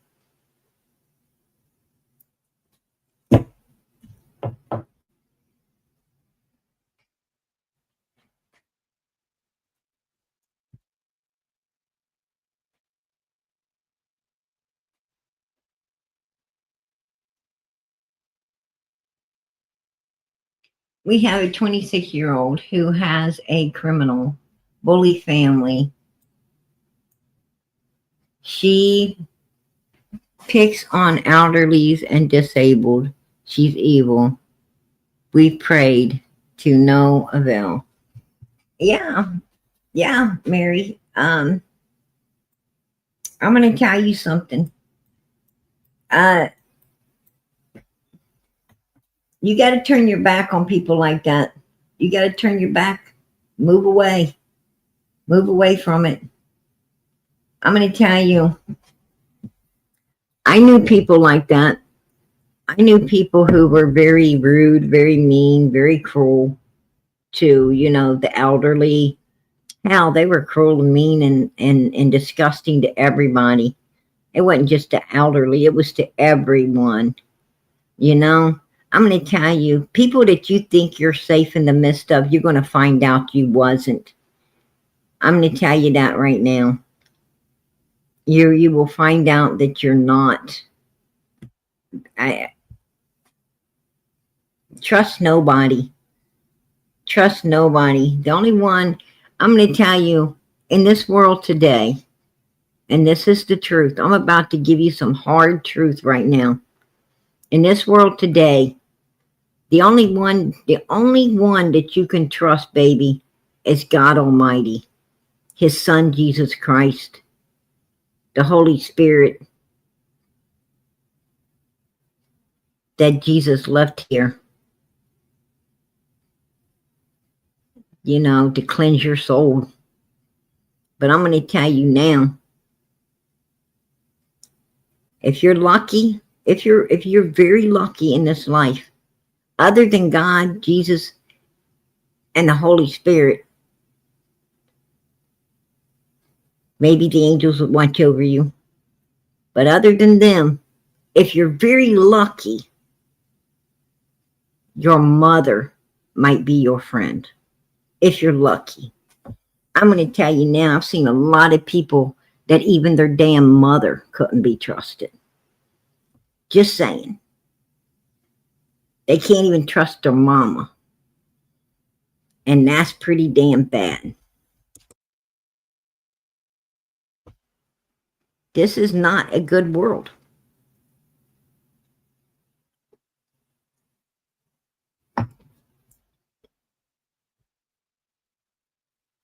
You know, I'm just saying, you know, put a one in the chat. Put a one in the chat if your mama ever went against you.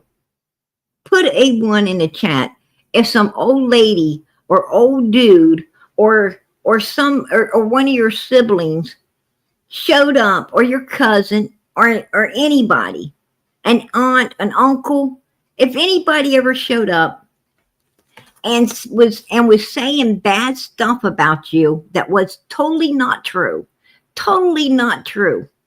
but your mother or your dad sided up with them against you. Put a one in the chat if you've ever had that done, where your own parents sided up against you. Like, you need to shut your mouth. You need to endure this bullshit lies that they're saying and all of this stuff. You need to shut up, suck it up, cupcake, and just sit down somewhere and endure all of this, even though, you know, none of it's true. And you're looking like, whoa, you're the one supposed to be protecting me. You're the one supposed to be believing me. You're the one, you know, that God, you know, gave me to you to watch over, and you are siding with something else against me. I'm going to tell you, yeah, I think a whole lot of us has had that done, ain't we? Absolutely. So you think you can trust your parents? You think you can trust, you know, the people you're around? Hell to the no, baby. You know, I'm going to tell you, sometimes even your own mama not your friend. All right? Just saying. So if you know, if you got a good mama, a good daddy that you can really, you know, really count on to be there for you, to believe you and to watch over you, you're lucky. You're very lucky.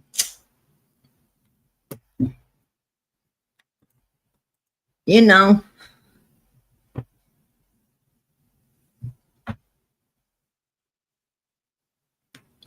they say, you know, if you go out of this world with just one good friend, one, you were rich. You were rich. Well, I'm going to tell you, I'm going out of this world with one awesome friend. I'm going out of this world with the best friend any human could ever have. His name's Jesus Christ. Amen. I ain't worried. I'm not worried. I got a best friend. One that was always there for me, and I know it. I know who's been there for PG. God and his son, Jesus Christ. The Holy Spirit. And those angels that God appointed to watch over PG. And all of you too. That's my best friend. I ain't going nowhere alone. Because they always be going with me. Just saying. When you got all of that, you don't need nothing else. You don't need anything else. That's all you need, right? God be with us.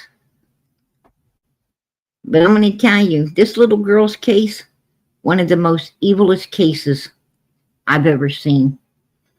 One of the most, I'm going to tell you, this is one of the most ungodly cases I've ever seen.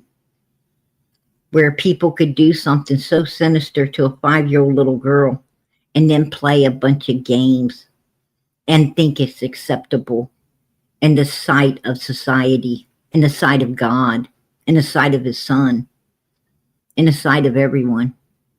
Right? It's ungodly. But that's what these people are. And I think that's the point God's trying to get across to us. I think God is trying to, you know, get across to us that there is a very ungodly people. And don't admire them.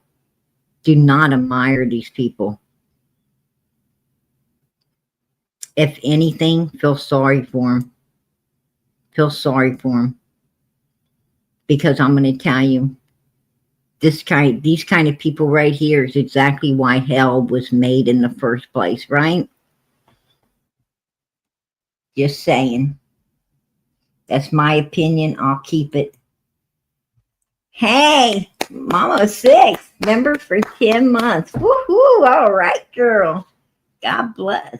I appreciate that. I appreciate your support for Summer's channel. Amen. Absolutely. Absolutely. I agree. Love a Scorpio. I couldn't have said it better myself, girlfriend. You got that right. You got that right. Absolutely. That hill was hell ruled by demons. Yeah, and it had a whole lot more demons visiting up on it, right? That is the truth. That is the truth. I'm gonna tell you, when you pull into Ben Hill Road, when you pull in there, that freaking evil, the evil is so thick you could pick it off like cotton, right? It is bad. Put your freaking hand out the window, man. You could pull a piece off. That's how thick it was.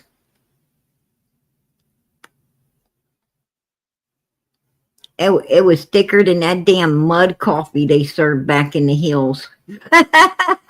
Right? And that shit was thick. Trust me. I was like, who dropped marshmallows in my coffee? I don't think you're supposed to put marshmallows in the coffee. That shit was thick.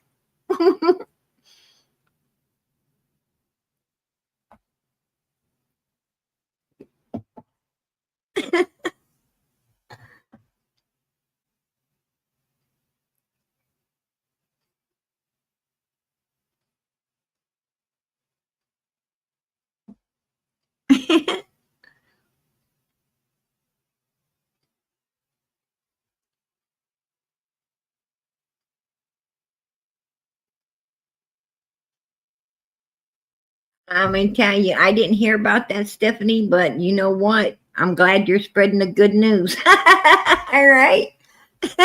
Girlfriend, I am glad you're spreading the good news.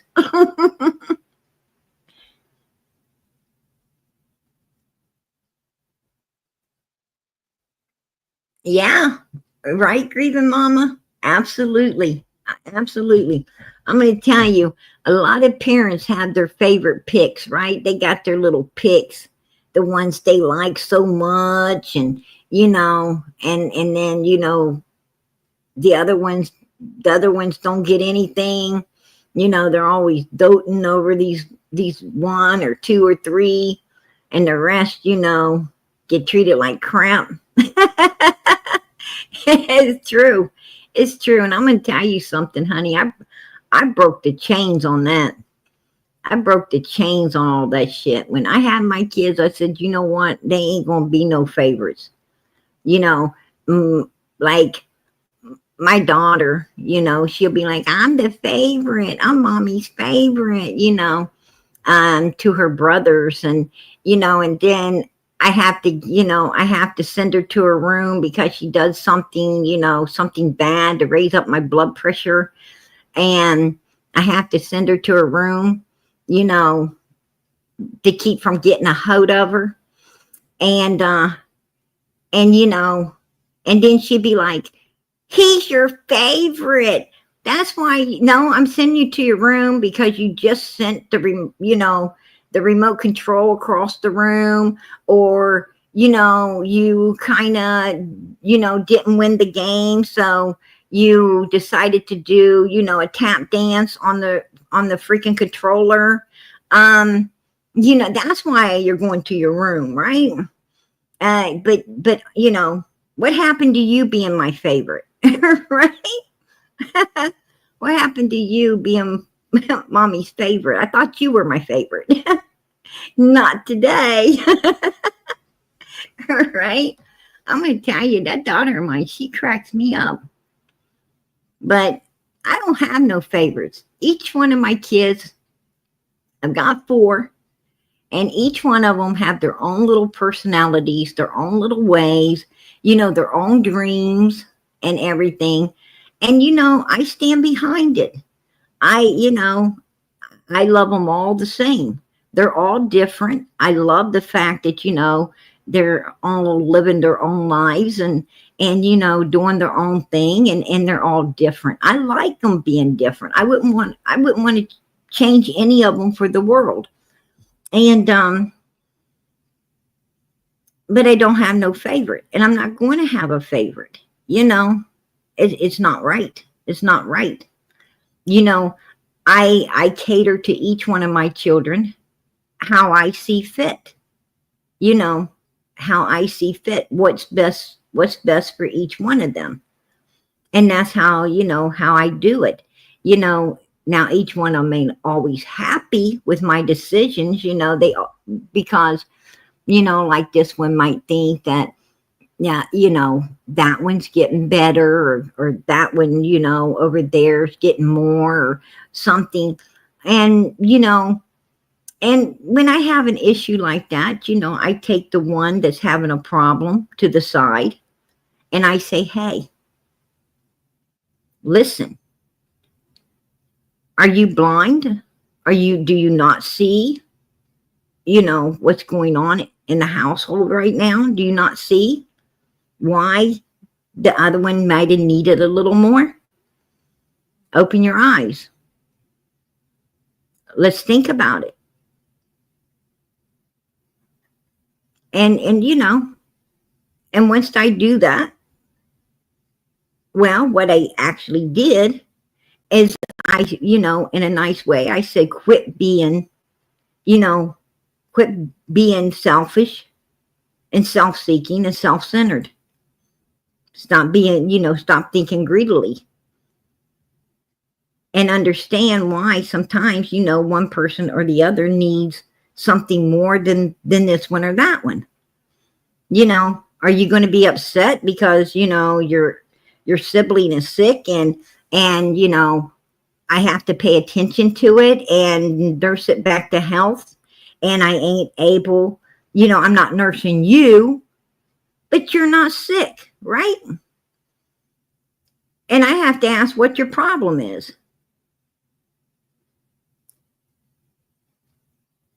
But you have, you will run into these issues. You will run into those type of issues when you're, having to focus on one child a little more than another because of this or that. Like maybe one child's heading into college and you need to focus on, getting the things it needs and setting it up and doing everything that needs to be done. And the other kids, can be like, why are you getting this and why is he getting that? And, and you're like, your turn shall come, right? Your turn shall come. And do you want the other kids saying, why, but you run into these, when you are a parent, you're going to run into these issues because, kids, that's how people are. That's just human nature. They don't understand. Kids don't understand that there's, 2, 3, 4, 5 of them and only one of you. They don't understand that. They don't understand that, you're already spreading yourself very thin, as it is. And, and they're really, sometimes you can't go no thinner, and you have to, kind of take the focus away from everything for this one or that one at certain times because it's necessary. So you have to sometimes pull your kids aside and, explain.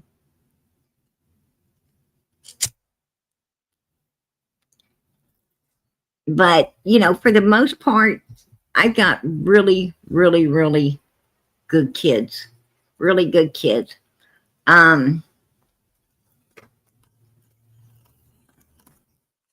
Except for my daughter sometimes.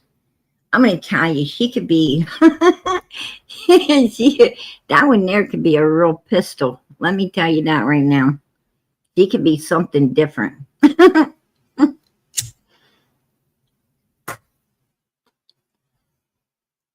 You expect it to be, to be one of your sons that's going to be like a problem. I always thought, if I have a problem, it's probably going to be, one of my sons. Oh Lord, was I mistaken?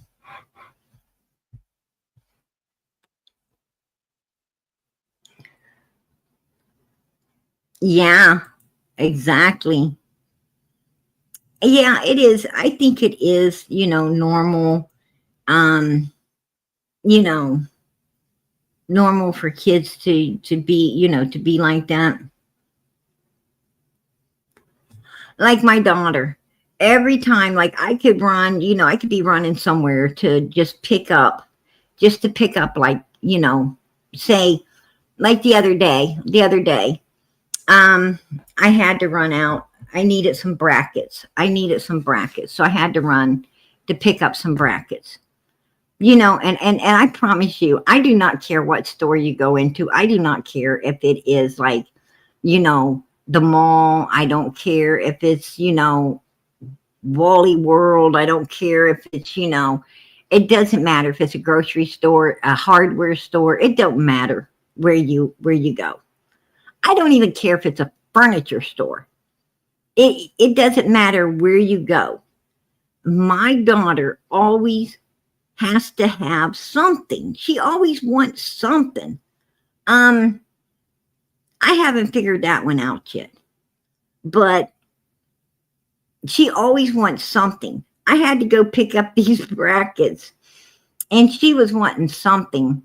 And I said, I ain't come here for anything, hon, except these brackets, and I got to get back to the house. I was in like a hurry.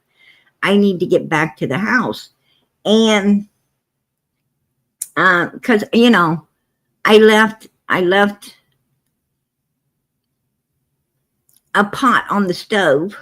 That's what happened. I left the pot on the stove, but I told my kid's uncle to keep an eye on it. But I know my kid's uncle, he don't keep an eye on nothing. Okay. And I was in a super hurry because, I could call him up and say, hey, did you add more water to the pot? You're watching it, right? Yeah. Don't worry. I'm keeping an eye on it. I'm like, okay. But when I get home, I'm like, what happened? I think you're going to have to throw that away or something, or scrub. Can you scrub that? I thought you were putting water on it. I thought you were keeping an eye on it. I'm going to tell you, he didn't, right? Like, that thing's to a crisp, and everything in it's a crisp too. This is their uncle. And so I'm like, I just need to grab these brackets. I want to get back home because, I don't want nothing happening to dinner. And so she's wanting something, right? She's wanting something. And I'm like, what do you want? Can I get something? I'm like, what do you want? Can I get something? I'm like, what do you want? And this is what she's doing to me. Can I get, I said, why would I ask you what you want if you can't get something? What do you want? I don't know. Can we look? What? I mean, you better look between here and the counter because we're leaving here. If you don't see it between here and the counter, you ain't getting it. I promise you, I don't even know what she got. To be perfectly honest with you, I don't even know what she got. She got something, but I don't even know what it was. I ain't figured it out to today. I still ain't figured out what she got. But she got to have something. Everywhere you go, she got to have something. I told her. And you know what? We get home and she said she needs to check her blood pressure. I said, what? Yeah, she gets the blood pressure machine. She's wanting to check her blood pressure. I'm thinking, what? You need to check your blood pressure. Her blood pressure is perfect. I mean, it's like perfect. Yeah, I'm gonna tell her I'm the one that needs to check my blood pressure because after putting up with her, I know it's probably high. That child, Lord have mercy.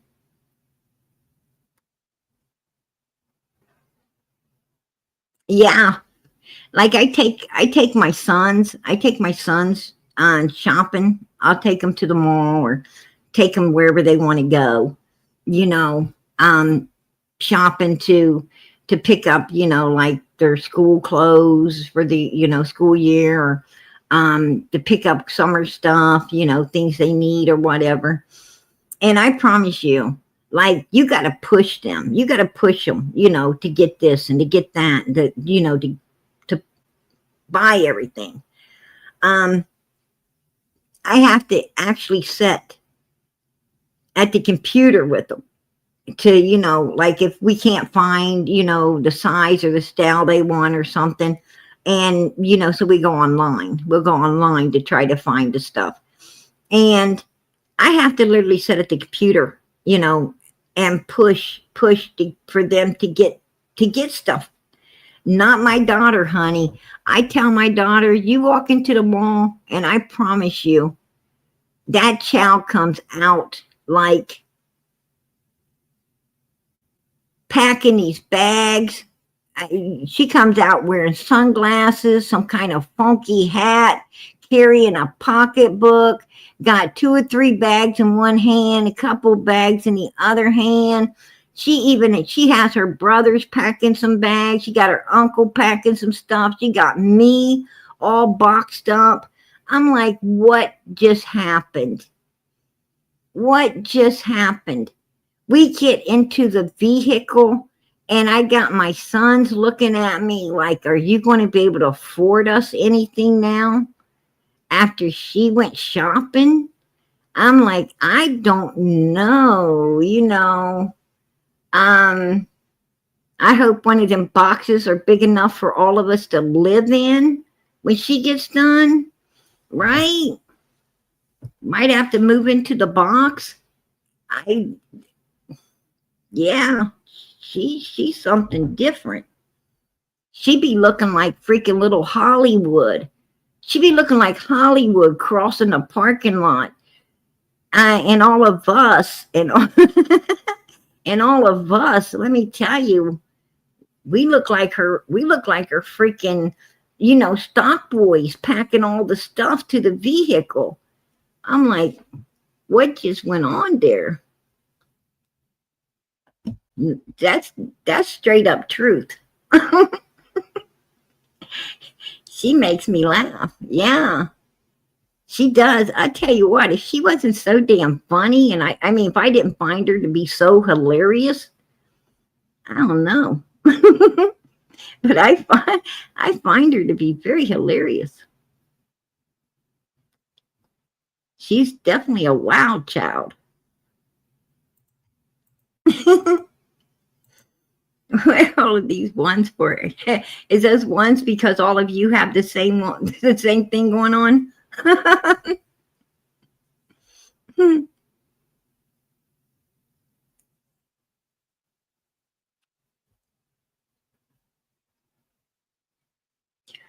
Oh, I'm going to tell you something. I'm going to show it to you. Here it is. Here it is. Take a look at this. The other night I was looking at this. This is the picture. This is the picture. Take a look at Summer's eyeball right there. Take a close look at her eye, how it is propped open. I think I zoomed in on it. Hold on. Yeah, I did. I zoomed in on it for you. Look, that eye is not shut, y'all. That eye right there is not closed. Actually, I can see her eye up underneath there. It's like it's swollen. This eye looks like it is, and this is right from the picture, from the video. I still shot at this myself, you guys. I still shot it myself because everyone was saying, oh, somebody, the pictures, somebody messed with them and doctored on PG. And I'm like, okay, I'm going to get the video and I'm going to still shot for myself to see what's going on here. And I did. And this is what I got. This is from the video Candace made. And I just still shotted it of Summer in the back seat. It was hard to catch. It was hard to catch because the video's just for a second. It moves so fast. And because whoever had the camera was like, put it back there and then turned it real quick. I mean, they were like, wasn't even focusing in or anything. And Candace says, that's what I was trying to get a picture of. They did not hold that camera long enough to even take a fucking picture. They didn't even hold it long enough to take a picture because, if they was going to take a picture, and that was supposed to be a video because they put it on video, they put it around there and they pulled it right back. That's how quick it went. And, and I had to play it. I had to play it a second time to still shot this because the first one went so quick. So I still shotted it. And then I took it over and blowed it up and everything and looked it over myself. And I'm telling you, look at it actually, to be honest, it looks way worse. It looks way worse than the ones out there. Look how bad the bruising is in the forehead. It's so horrible. It's almost meeting, one side's even bruised more so than the other. And the eye right there actually one eye looks pretty normal, but this one ain't even got a crease at the top. It's like swollen. And you can actually see her eye up underneath there. I was like, oh my gosh, that is so scary. And this is like, I am doing this stuff. It's like 1 or 2 o'clock in the morning. And I'm the only one up. And, and I'm going over this stuff. And I'm like, oh my gosh, this is absolutely just, I didn't ever overly notice. Someone was saying, PG, her eyes open. PG, her eyes open. That one eye is open. And I'm like, I didn't ever see that before. I try to turn a blind eye to it. I guess maybe I didn't want to. But, I started thinking about what that person, and I was like, I'm going to go check, and I don't know why I picked those hours to go check something. But, yeah, I pulled it up and blew it up and everything. And I'm like, whoa, this is not normal. This is not normal. That eye is really swollen to the point that it's pulling the lead. It's pulling the lead up to where you could see the eye. And that's scary. That's scary. So, how they did not take note. How they did not take note. And you can definitely tell there is makeup on her because at the top of her lip, you see where the makeup goes up around her lip, but on the other side, it's crooked. It's not on there right. On the other side of her mouth, you see where they didn't bring the lipstick up and put it over. You can see it's crooked. On the same side that you can see the eye opened of her mouth, the lipstick, they didn't go up high enough with it. And you can tell that on the corners, you can see where it's been tried to be wiped off. Like somebody took their thumb. You know how you take your thumb and try to wipe off the excess. If you've ever put makeup on someone else's face, like, you're putting makeup on your daughter or you're putting makeup on your girlfriends, how you put the lipstick, on them, and then you take your thumb and you try to, get the excess, off at the underneath or at the corner of the mouth. That's exactly what it looks like somebody was doing, is trying to get the excess off in the corners of the mouth. But that eyeball is it looks swollen, and it looks like it's the eye, the eye is, the swelling is actually trying to open the eye a little bit at the bottom right there. You can see, if you look up underneath there, you can see that's her eyeball that's looking at you. Man, the video was supposedly taken like about 10 minutes from the house. 9-10 minutes from the house. It was just taken right down the road, right down from, right before they got home.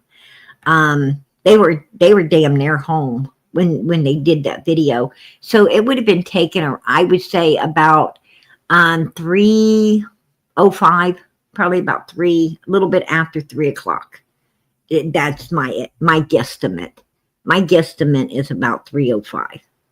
That video was taken. That's what I'm guessing, because they got home at around 3:15, and then and they had to, Grandis had to get out. They had to let the boys come out, make sure the boys saw Summer and everything.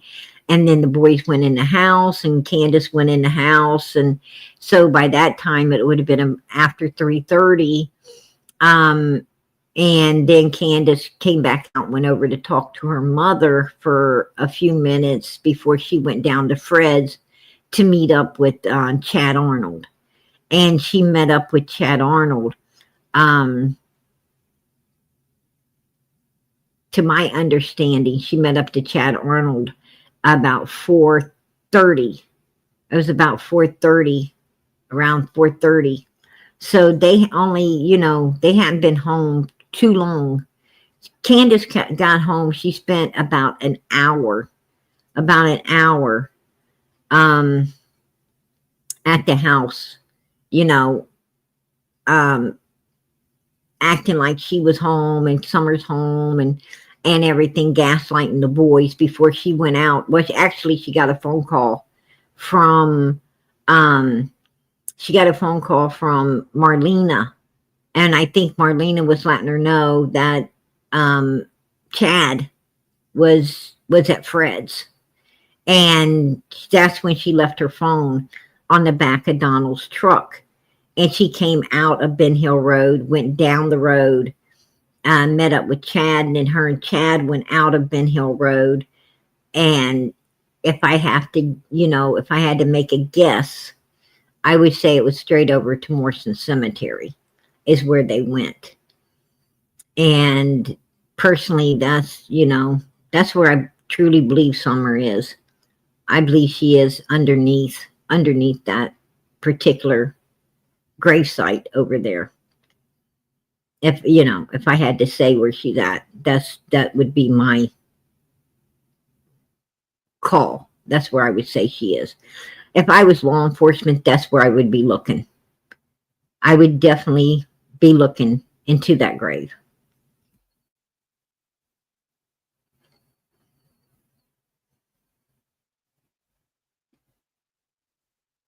Your husband said her eye was swollen, that it was, yeah, it is. And it definitely looks like makeup. It looks like makeup is on her face.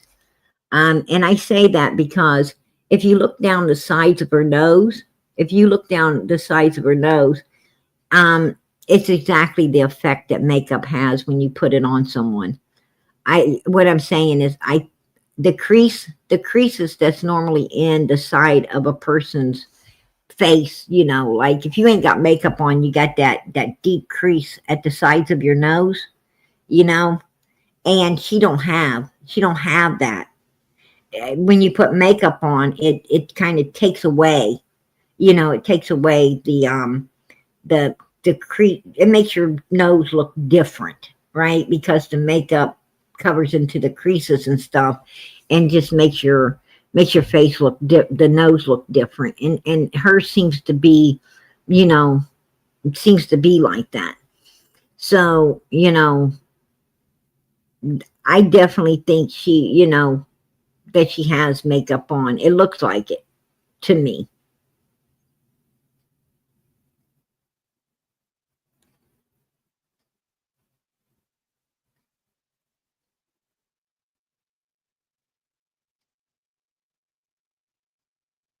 I don't think Candace wants to deal with them since she lost so many kids to them.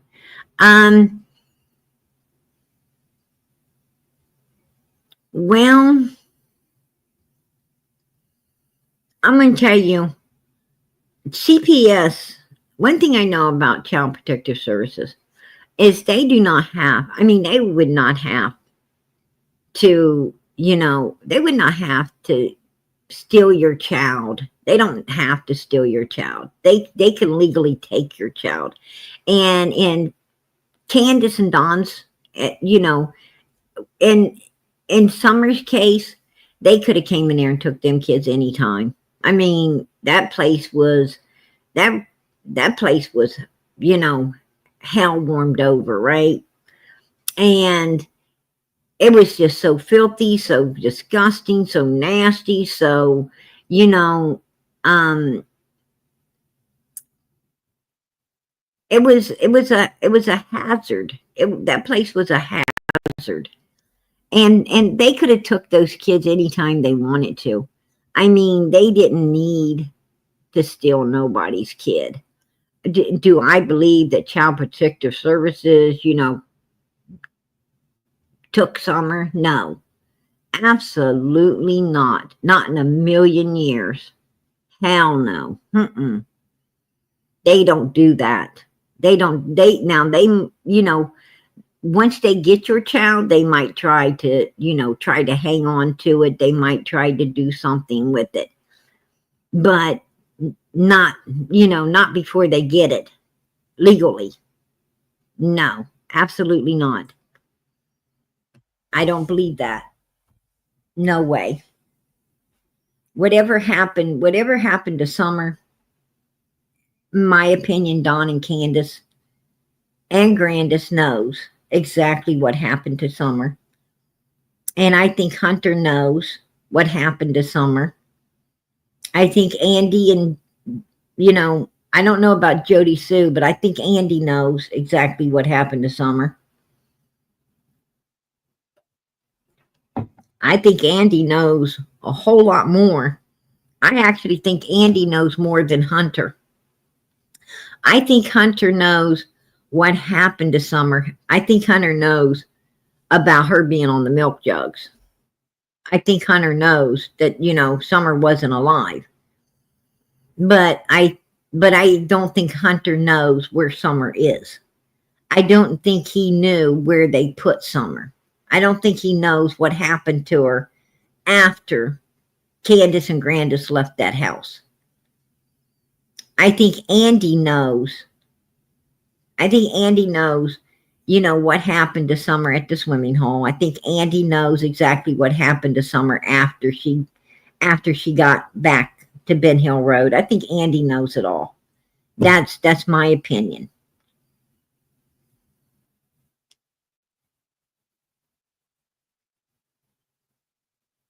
Yes. Actually, I have that. Hold on 1 second here.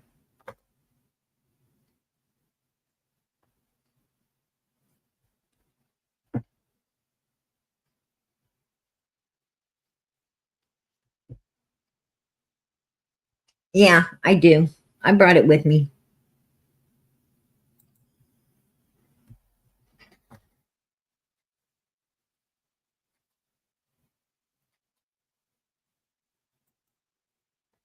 And True said, and they took him swimming, but if you ask me, I think they set him up. She says, right here, she says, but I do know they come and got him in the morning to go swimming with them. No, they wasn't supposed to go swimming. They supposed to go fishing. But the funny thing is Hunter was wearing swimming trunks. Hunter was in swimming trunks. And Summer was in a swimming suit. So if they were going fishing, why put on swimming trunks?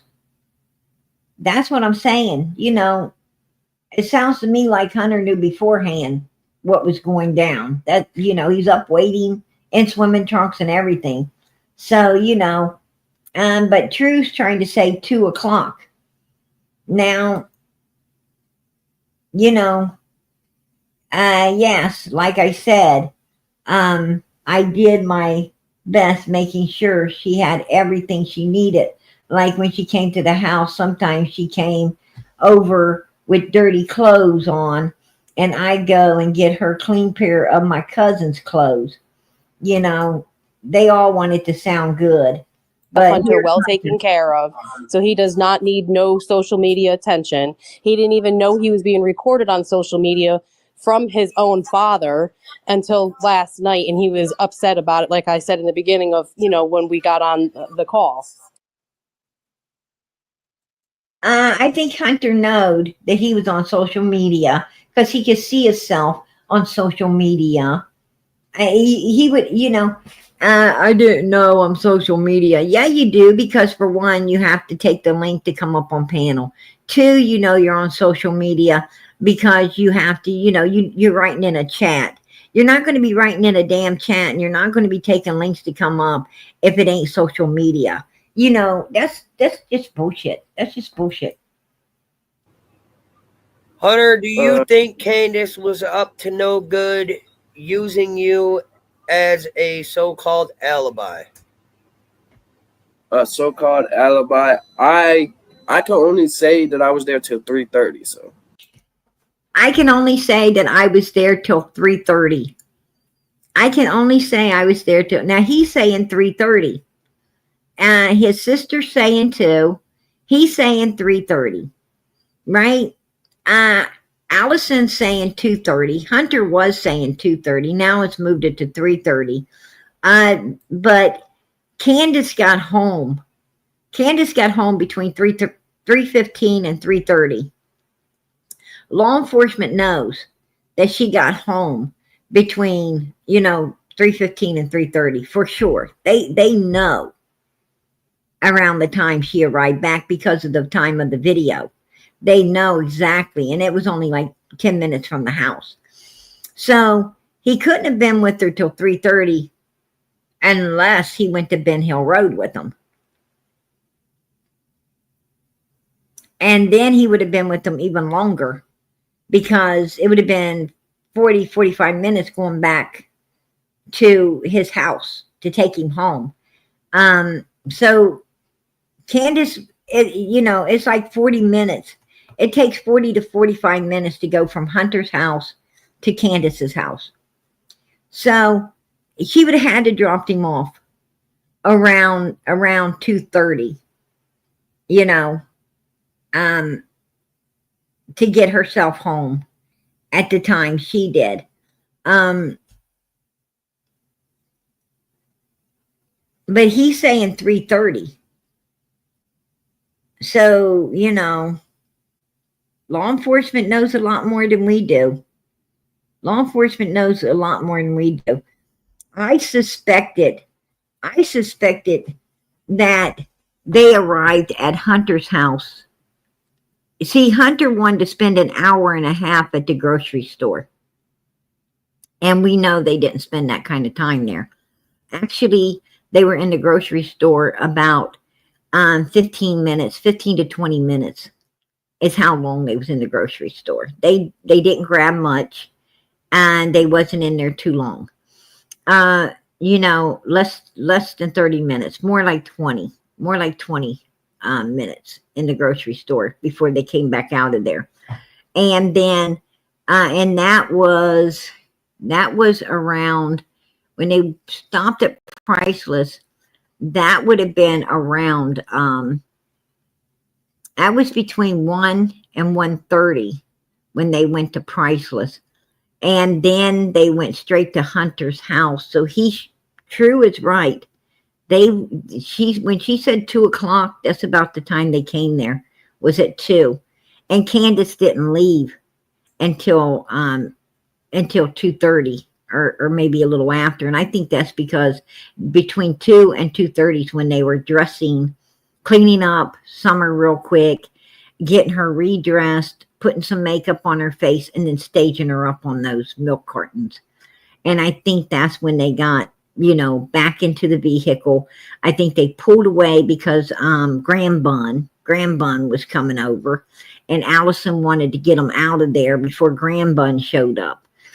And so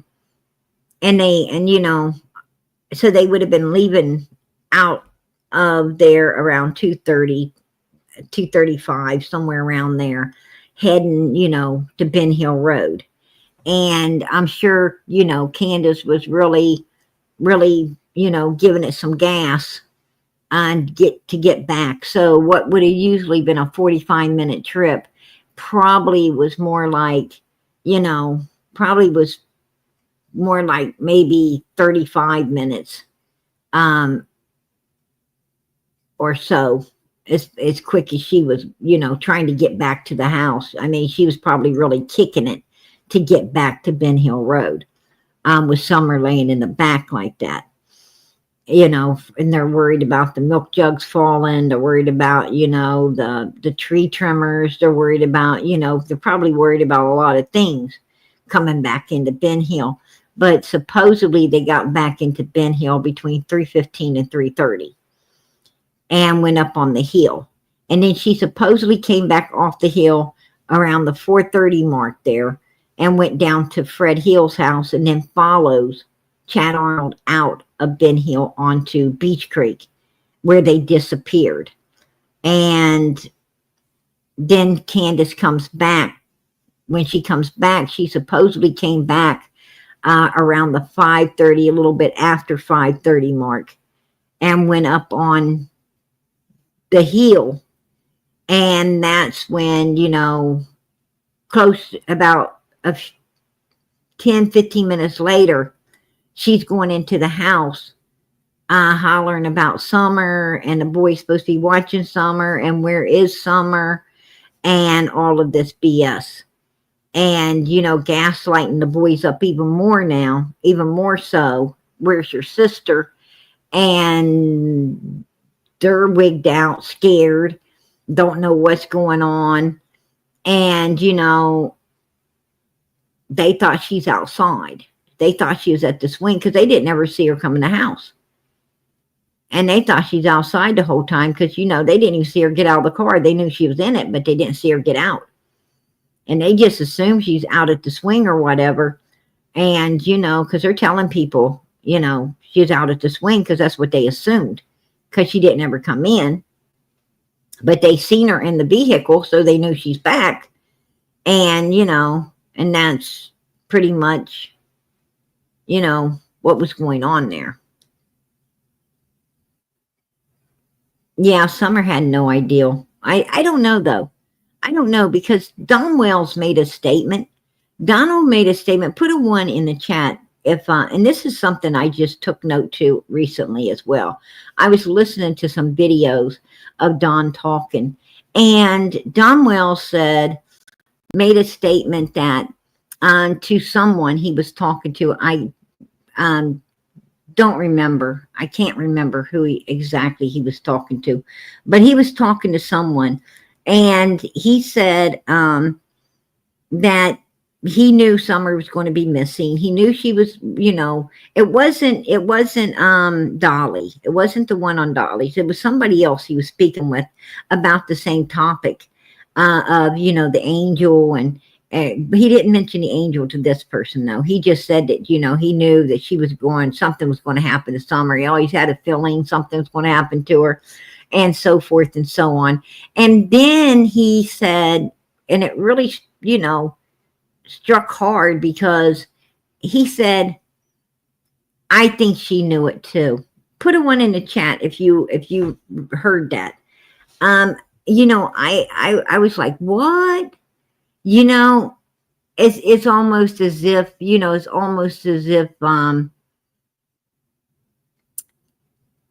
maybe she overheard him talking, you know, maybe she overheard him talking, you know what I'm saying? But yeah, and that was really sad, you know, because the way he said it was like, you know, like he knew, you know, he knew she overheard, or he knew the way she, you know, she looked at him or something, that you know, that she had an ideal that something was up. Yeah, you know, that was really sad. But I was thinking to myself, what? You know, I just didn't like the way he said it. There was something out of place, you know. It's like his, you know how when somebody's talking to you and you could see their mind, go back to a moment, like you can actually vision their mind going, you know, back to the very day, the place, the time they're talking about. Have you ever done that? You've been talking to someone and they're telling you about a certain event, and you can just see their mind picturing it, like you know they went back to that particular moment for a second there while they was talking to you. Yeah, you know, that's kind of what I felt when he said that. It's like he was seeing Summer again at some point. And felt that she knew, you know, that she suspected. It was almost like he could see her, and, you know, hearing what they was talking about, or you know, staring at them. At some point, she obviously made Don feel uncomfortable, you know, as if she knew. And I could tell that bothered him. I could tell it bothered him, you know, and as it should, you know. In my opinion, they plotted against this little girl and destroyed her for some unknown reason, you know. And they should feel fucking guilty. They should feel very, very guilty about what they did, you know. And God will have the last say. God will have the last say on all of this, you know. And thank God for that, right? Thank God for that. I love the way evil humans think that they're getting away with so much when they, you know, they have no idea. They have no idea what is awaiting them in the end of it all. They have no idea, you know, where they're going to be spending eternity. Because, you know, God don't like people who premeditate. God does not, you know, premeditation is a sin.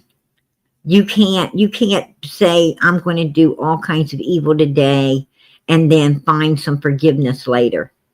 You can't do that, because what you're doing is you're setting God aside to do. You think that you can get away with doing all of this evilness, and then God's going to pick you up later. You're wrong. You're so wrong. God knows that you had an opportunity. You knew you were doing evil, and you know, and God was calling you, and you didn't go. You held back because you wanted to continue to do evil.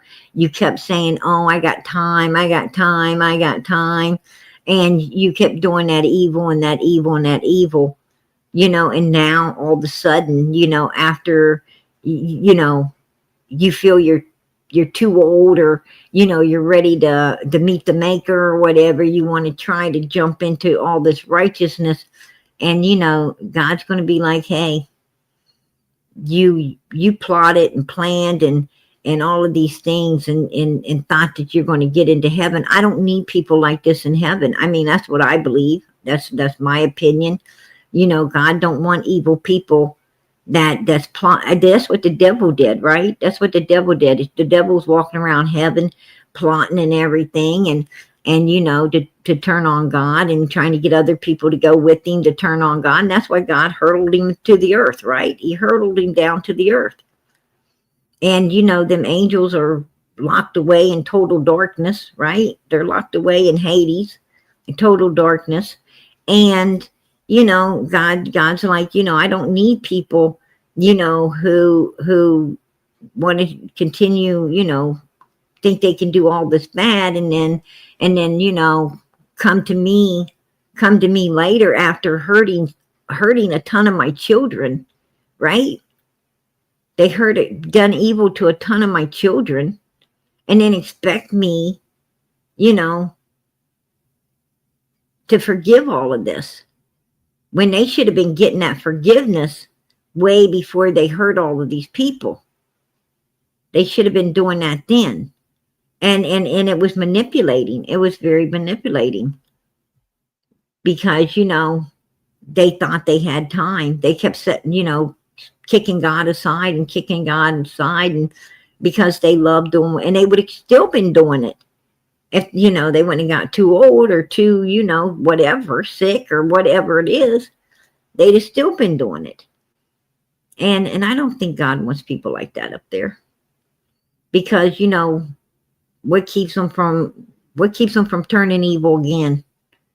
I mean, if that's the only thing that turned them righteous, what would keep them from turning evil again? You got to be right. You got to always want to be righteous. I mean, there's a big difference. There's a big difference in, you know, there's a big difference in being, you know, a sinner. There's a big difference in being, you know, a sinner, someone who, to being bad. You know, bad is someone that, you know, puts a tack in the teacher's chair. Bad is someone that, you know, ties somebody's shoelaces together, you know, not knowing the ramifications, you know, of what might happen. They're just trying to be, you know, funny, or do, you know, be mischief. Bad is, you know, telling someone their dress looks beautiful when it don't, you know, so that they'll wear it and you can laugh when people see them in it. You know, there's a difference in being bad and being evil. And evil is when you destroy people, like this 5-year-old innocent little girl. That's freaking evil. Right there's evil. When you will use and abuse others for self-gain, and you know, and you don't care who you hurt or you destroy, and you know, and you do quite a few people because you can, because you're evil. I don't think God wants that in heaven. I think God wants people who always wanted to be good, tried to be good. They messed up. Yes, they messed up. But for the most part, they were very good their whole life. That's just my opinion. That's my opinion. You know. Absolutely. He knows our heart, you know. He knows your heart. But I don't think, you know, evil is when you cold-heartedly do something, you know, not caring.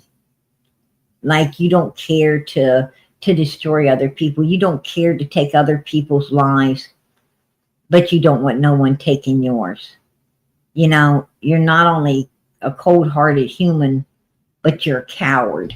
When you know, people who are willing to destroy other people, but scared to be destroyed, you're a damn coward. And cowards don't get into heaven either. The Bible says it. It says no coward's going to enter the gates of heaven. Right? lazy people are not going to enter the gates of heaven. People that don't get up every day and do all they can do ain't going to get in there.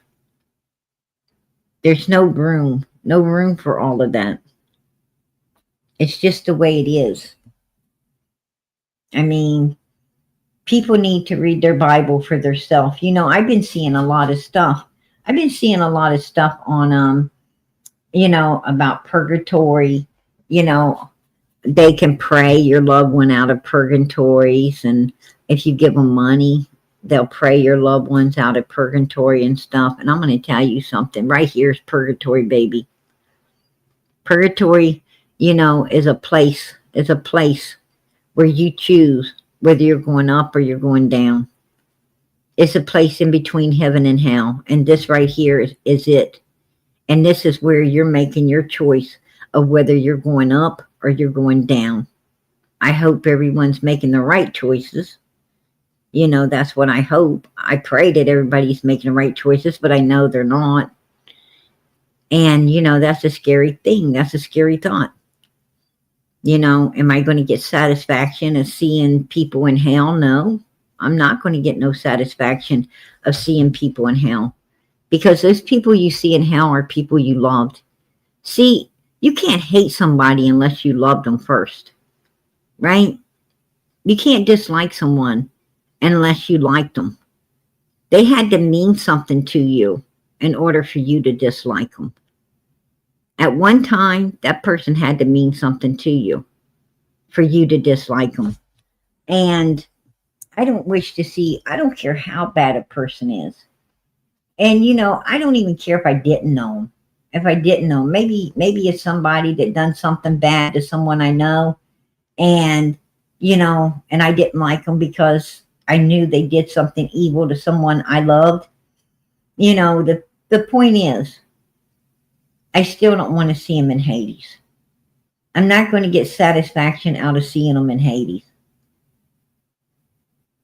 Because you don't understand, Hades is for eternity. Hades is forever. And I won't wish anyone to be there. No one. That's going to be a sad day. It's going to be a sad day when you're looking down and seeing all these people, you know, in hell. And nobody wants to see that. I don't want to see that. Matter of fact, I think I'm going to cry for them. I think that I'm going to have tears because I don't want to see them in there. I don't care who they are, how bad they was. I don't want to see it. Some people get, you know, and I'll tell you what the Bible says.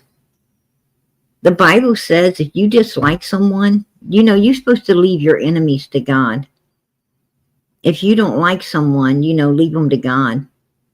But I'm going to tell you, if something happens to them and you start getting, you know, you start getting satisfaction, like pleasure out of what's going on with them, well, God won't finish paying them up for you. You're not supposed to get pleasure out of no one's pain, not even your enemies. You're not supposed to get pleasure out of no one's pain. Whether you like them or you don't. I mean, have I disliked people that, you know, that I seen with, you know, their arm in a sling or something, and I said, damn, they deserve that? Yeah. Absolutely. You know, absolutely. At one time, I knew no better. I knew no better. You know, I was one of those people that said they got exactly what they deserve. But I'm not like that anymore. You know, once I became a Christian, once I got baptized, saved and baptized, I don't think that way. I don't say they got exactly what they deserved. That ain't the way I think. The way I think now is I wish they'd have been a better person. I see their arm in a sling. I don't say they deserve that. I say, wow, I wish they could have been a better person. It makes me feel sad. I feel sad for people who are evil. It's not, you know, I get no pleasure out of no one's pain. I wish everyone could be good. I wish it could be heaven on earth. You know, all I ever wanted was people to like me and let me like them. People to get along with me, let me get along with them. I'd rather have friends than foes. I don't want no enemies. I want all people to love one another, care about one another, and be kind to one another. I wish the whole world could be like that. I wish the whole world could be like me. It would be a beautiful place. If everyone could be like PG, this would be a beautiful place. I could be the best friend anyone ever wanted. But I could be your worst enemy too. And that's the truth. That depends on, that depends on a person. That's their choice. I always let people choose how, how they act is how I'm going to react. And I find that, this is a very disappointing world. Every time I think I can trust someone and I get really close to someone and I actually start to, think I love this person, they're a good person, they prove me wrong. They break my freaking heart. And I think, what the hell? That's always a setback. It's a setback. And that's all I've gotten my whole life is setbacks. It's like, God, is there anyone truly going to be your friend? Is there anyone you could truly trust? Why does people always try to lead you into a trap? Like they want to lead you into their web and then bind you up, devour you. Why are people like this? I don't know. I can't get the answers to that. I just wish that it wasn't like that. And I can't wait. I am so looking forward to the day when I don't have to worry about that anymore. I can't wait for the day when heaven and earth becomes new and everything is beautiful and everyone is righteous. And I don't have to worry about anybody sticking me, when I turn around. I'll be so glad that day comes. I think a lot of people will. Just saying. But I often think about Summer. I truly believe Summer is not with us. I believe she's in heaven, looking down. And I often think to myself, she loved her parents. No matter what happened, she still loves them. She'll always love them. And she, just like you or me or anybody else, if our parents would have did something so sinister, yeah, we wouldn't have understood why, but it wouldn't have changed the fact that we loved them, and we would have still loved them. When we was in the arms of the Lord, we would have looked down and we would have still loved them, and we wouldn't have wanted them. We wouldn't have wanted them, to be in the wrong place forever. We would have wanted them to be in heaven someday too. And I truly believe that's how this little girl thinks. I know it's the way I would have thought. Just saying.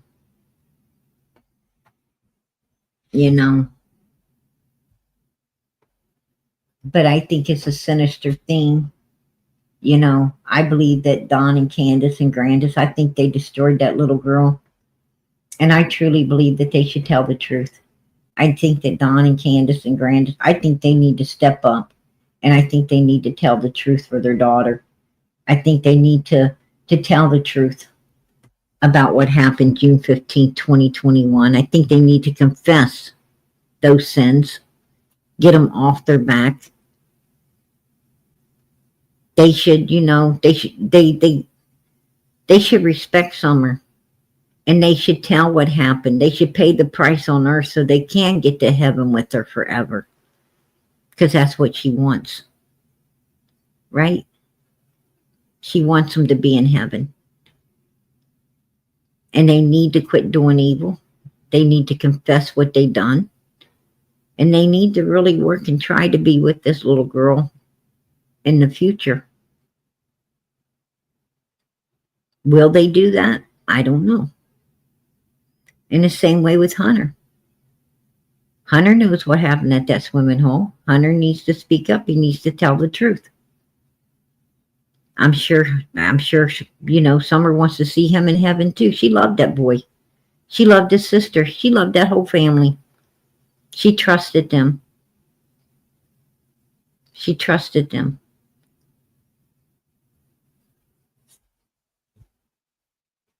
And she'd like to see all of them in heaven too.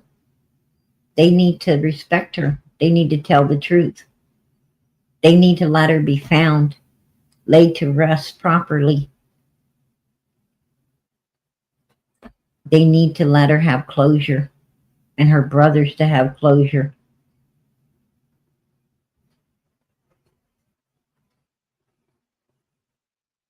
And most of all,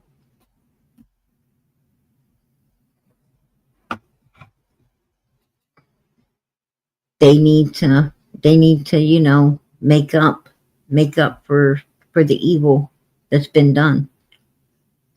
And I believe they did evil. That's my opinion. I'm going to keep it.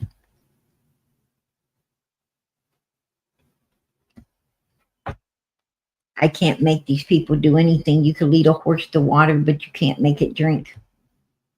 I say out of all of these people, who might be able to tell which one of them may confess. I think if anybody confesses, it will either be Don Wells. I don't expect Grandis. I don't expect Candace. I would think it would be Donald or Hunter. If you ask me, it's going to be one of the two. Put a one in the chat if you agree. I think Don Wells was on the verge of telling at the beginning. And I think if he wouldn't have had so much support from other evil human beings like Cher and Benny Keys and them, you know, certain people, I believe Don would have told. I think he was about to break, to be honest with you. I really do. And, you know, Don ain't as strong as people think he is. He's not as strong as people think. But personally, Jody Sue, that would surprise the hell out of me. That would really surprise me if Jody Sue came forth. That would really surprise me. She'd be the last one I expect to come forth. The very last. Well, Candace. I'd say Candace is my last one, but Jody Sue's running close to it. I would suspect Don or Hunter, you know, maybe even Andy. Maybe even Andy. That's, you know, I'm going to be honest with you. You think Donald's super evil, but he's not. Don Wells, I'm going to tell you the one thing I know. I'll tell you Don's weakness. And I know Don Wells' biggest weakness. Don Wells is scared. He's scared of hell. Don Wells is scared of hell. He's scared of going to hell.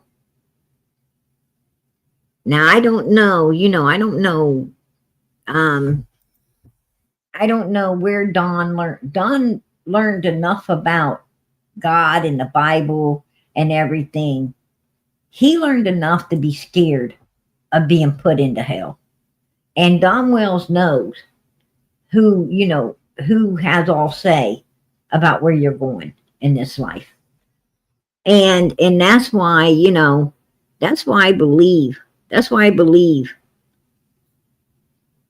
that he could possibly break. That's the truth. Don has the most to lose by going to jail. Not really. Actually, to be honest with you, if Don Wells confessed that, if Don Wells really broke down and he confessed about the swimming hole and everything that went down, say that he said, hey, yeah, it's all true. She wasn't alive on the milk jugs. They brought her back. They took her over there. They, put her down at this place or that place. And he told everything that happened. Don ain't going to jail. Don Wells is not going to jail. I tell you who's going to jail. Hunter's going to jail. And Candace is going to jail for a little while. Candace and Grandis probably a little while. But that's it. Don ain't going to no jail. It doesn't matter. It doesn't matter what you sit around and talk about. If you wasn't there and you wasn't seeing it through, you're not going to prison. The people who seen it, that did it, they're the ones going to jail. So even if he confessed, he ain't going nowhere. He ain't got a damn thing to lose, except everybody saying, whoa, that guy knew. That's about it. The most he's going to get is, how society looks at him, but that's all. He wouldn't be going to prison. He didn't do anything. He didn't do nothing. What did he do? It goes with that old saying, if somebody tells you to go, go do something, are you going to do it? No. If you go do it, that's on you. That's on you. That's just the way it is. He ain't got nothing to lose. You can sit around and talk about anything you want. As long as you don't carry it out, it doesn't matter. And, even if he talked about it and whatever, as long as, he wasn't the one carrying it out. Candace, Grandis, these people were carrying it out, not him. He was nowhere near it to carry it out. So he wouldn't get one day. He wouldn't get one day. That's just, that's the way it is.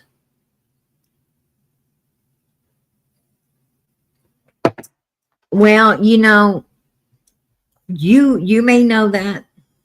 Well, in our opinion, Stephanie, in our opinion, yes. In mine and your opinion, yes.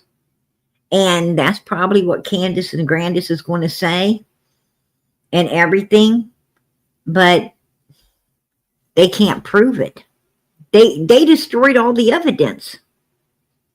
They destroyed all the evidence. You see what I'm saying?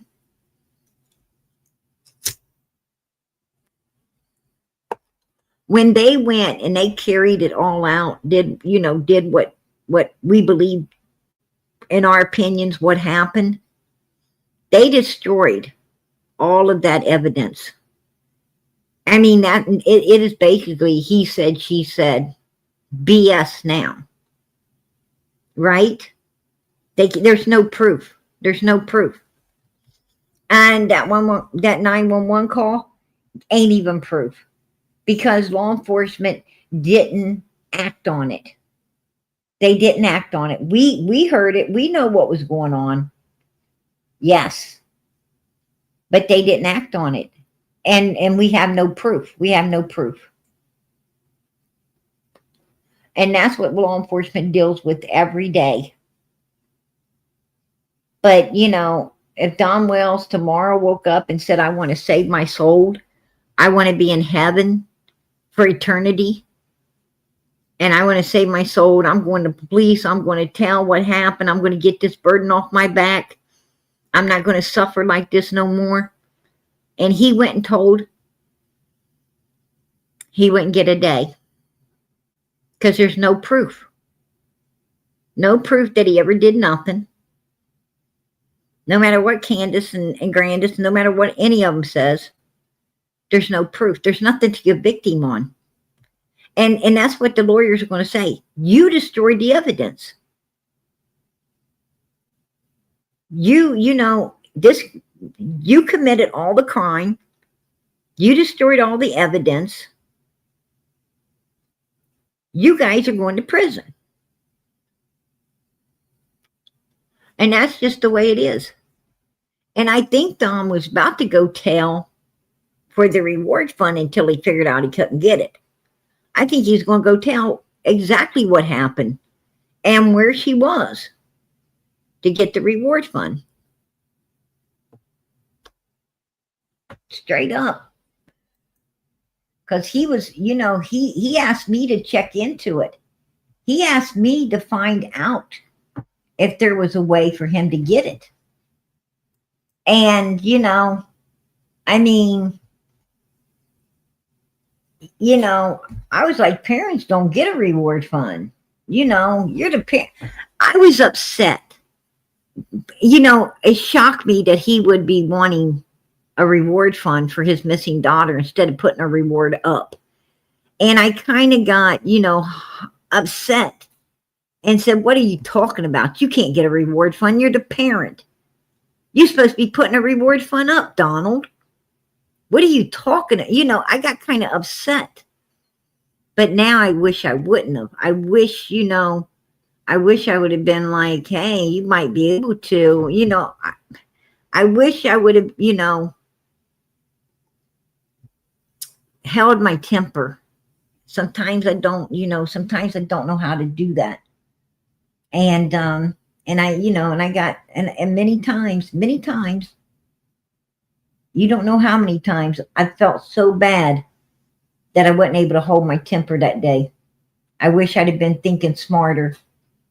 You know, I wish I would have been, you know, thinking more like him and Candace than, you know, righteously like I do. But, you know, it hit me fast. It hit me hard. And I was so upset and I wanted Summer found. And, you know, all I could think of was this little girl. And I was pretty much fed up with, you know, Don and Candace's games anyway, and how they were acting, how they was doing nothing. And then all of a sudden, you know, he didn't want billboards. He didn't want this. He wouldn't, you know, and then he wants a reward fund. You know, it kind of pissed me off. But, you know, I really do truly believe that he was, you know, ready to give. I mean, that right there told me that he knew exactly what the hell happened if he was wanting to collect the reward fund, right? Put a 1 in the chat if that makes sense. I mean, that right there lets you know that he knew. And he was, you know, and he was ready to give it up if he could get that money. That's what it was telling me. And, you know, and I thought that, you know, I also kind of thought that, you know, I already got, you know, that, you know, where she's at now. You know, so where is she? And, you know, but that's what it told me. It told me he knew where she was. And he really, you know, he really needs, that's his daughter. That's Don Wells' blood. That's his little girl. You know, Candace ain't his, you know, blood. That ain't, Candace not Don Wells' little girl. Donald, you know, he needs to tell the truth for Summer. He needs to tell the truth for her sake. And I hope he does.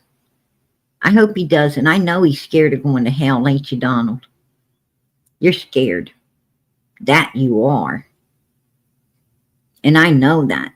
You sit around and talk about Candace got this problem and that problem and all this stuff to try to suck people in to get you support for, more money and stuff. But the minute someone says something about you, you get angry. You're like, there ain't nothing wrong with me. Because you're scared. You're scared, Donald. If I was you, I'd be confessing for my little girl. That little girl, I truly believe she's in heaven. I truly believe she's no longer with us. I think you know that, Donald. And I truly believe that that little girl's looking down and she's hoping that you end up in heaven forever because she truly loved you. I don't know how you felt about her. I can't say you loved her because you couldn't do such evil to someone you love. And I truly believe you've done something evil. That's my opinion. But she loves you. And she's looking down. She's wanting you to be in heaven forever too. You might not care where she's at, but she cares about you. And you need to do what's righteous. You need to confess up what the hell happened and get it off your back. If you ain't ever gave Summer anything she wanted before, give her this. Give her this. Do what needs to be done so you can get into heaven with her, because that's where she wants you to be. Give her that. Right? Put a 1 in the chat if you agree with me. If you agree he needs to tell, he needs to give Summer what she wants. And that's to confess and end up in heaven with her for eternity like she is. Put a 1 in the chat. He needs to do that. That's what he needs to do for his daughter.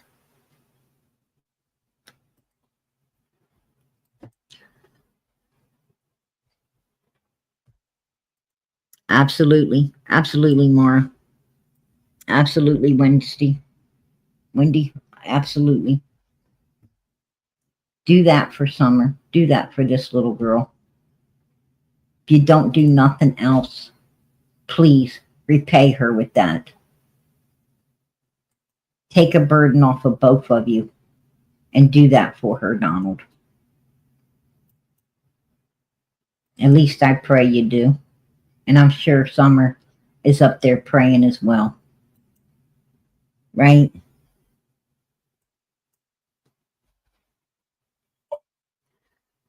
And I'll tell you another little secret before I leave out of here tonight. I'm going to give you one more little secret before I leave. I was talking to Don Wells, and let me tell you something. He went mayhem on Hunter. He went mother freaking mayhem. Man, I tell you what, he lost it. Everything and anything you could say about somebody, Don Wells said it. I'm going to tell you that right now. He really lost it. And like it threw me back. I was like, whoa, what the heck? But I'm going to tell you something. I know Donald knows. Don't I, Donald? You know I know. Your ass needs to go and you need to confess up to what went down June 15th, 2021. You was so angry at Hunter. You was so angry. You didn't think he could do it. You didn't think it was going to go through. And you was angry. You thought that your daughter was going to be back home. And when you found out she wasn't, you lost it. You lost it. Even though it was a plan, you didn't expect it to be carried out.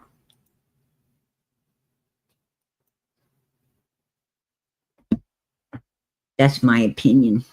I'll keep it, Donald. I'll keep it. All right, you guys. I'm heading out of here. But please keep the prayers going up for Summer Moon Utah Wells. Keep the prayers going up. Pray for Donald. Pray that he tells the truth. Pray that he comes forth and does what's righteous in the sight of God for this little girl, for her brothers, for everybody. Amen. Let us pray that he can do that. Let us pray that, he does what's righteous. He does what's righteous for once in his whole life. Do something righteous. Amen. And keep your prayers going up for all of these little missing children. We got Sebastian still missing. We got Michael Vaughn still missing. We got Lily and Jack still missing. We got all of these kids still missing. One has been found, thank God, right? We have one found, but there's still quite a few missing. Let us pray for them too. And pray for our country. Pray for Israel. Pray for our country, you guys. I'm telling you, this world's going exactly like Revelations. Just like Revelations predicted it would happen, right? Revelations tells us that this is, the end of time right now. Everything going on is right there in front of our eyes in Revelation. Get your house in order. Get your house in order and pray. Pray for our country. Pray for Israel. Pray for all of these people. Pray for all of them. Pray for the citizens in Iran. Pray for them all. There's good people everywhere. Everyone's not bad. Everybody's not bad, you guys. A lot of good people too. Let us pray in the name of Jesus that God's watching over all the good people and helping all the good people and keeping all the good people in his grace. Good night, everybody. God bless. Much love.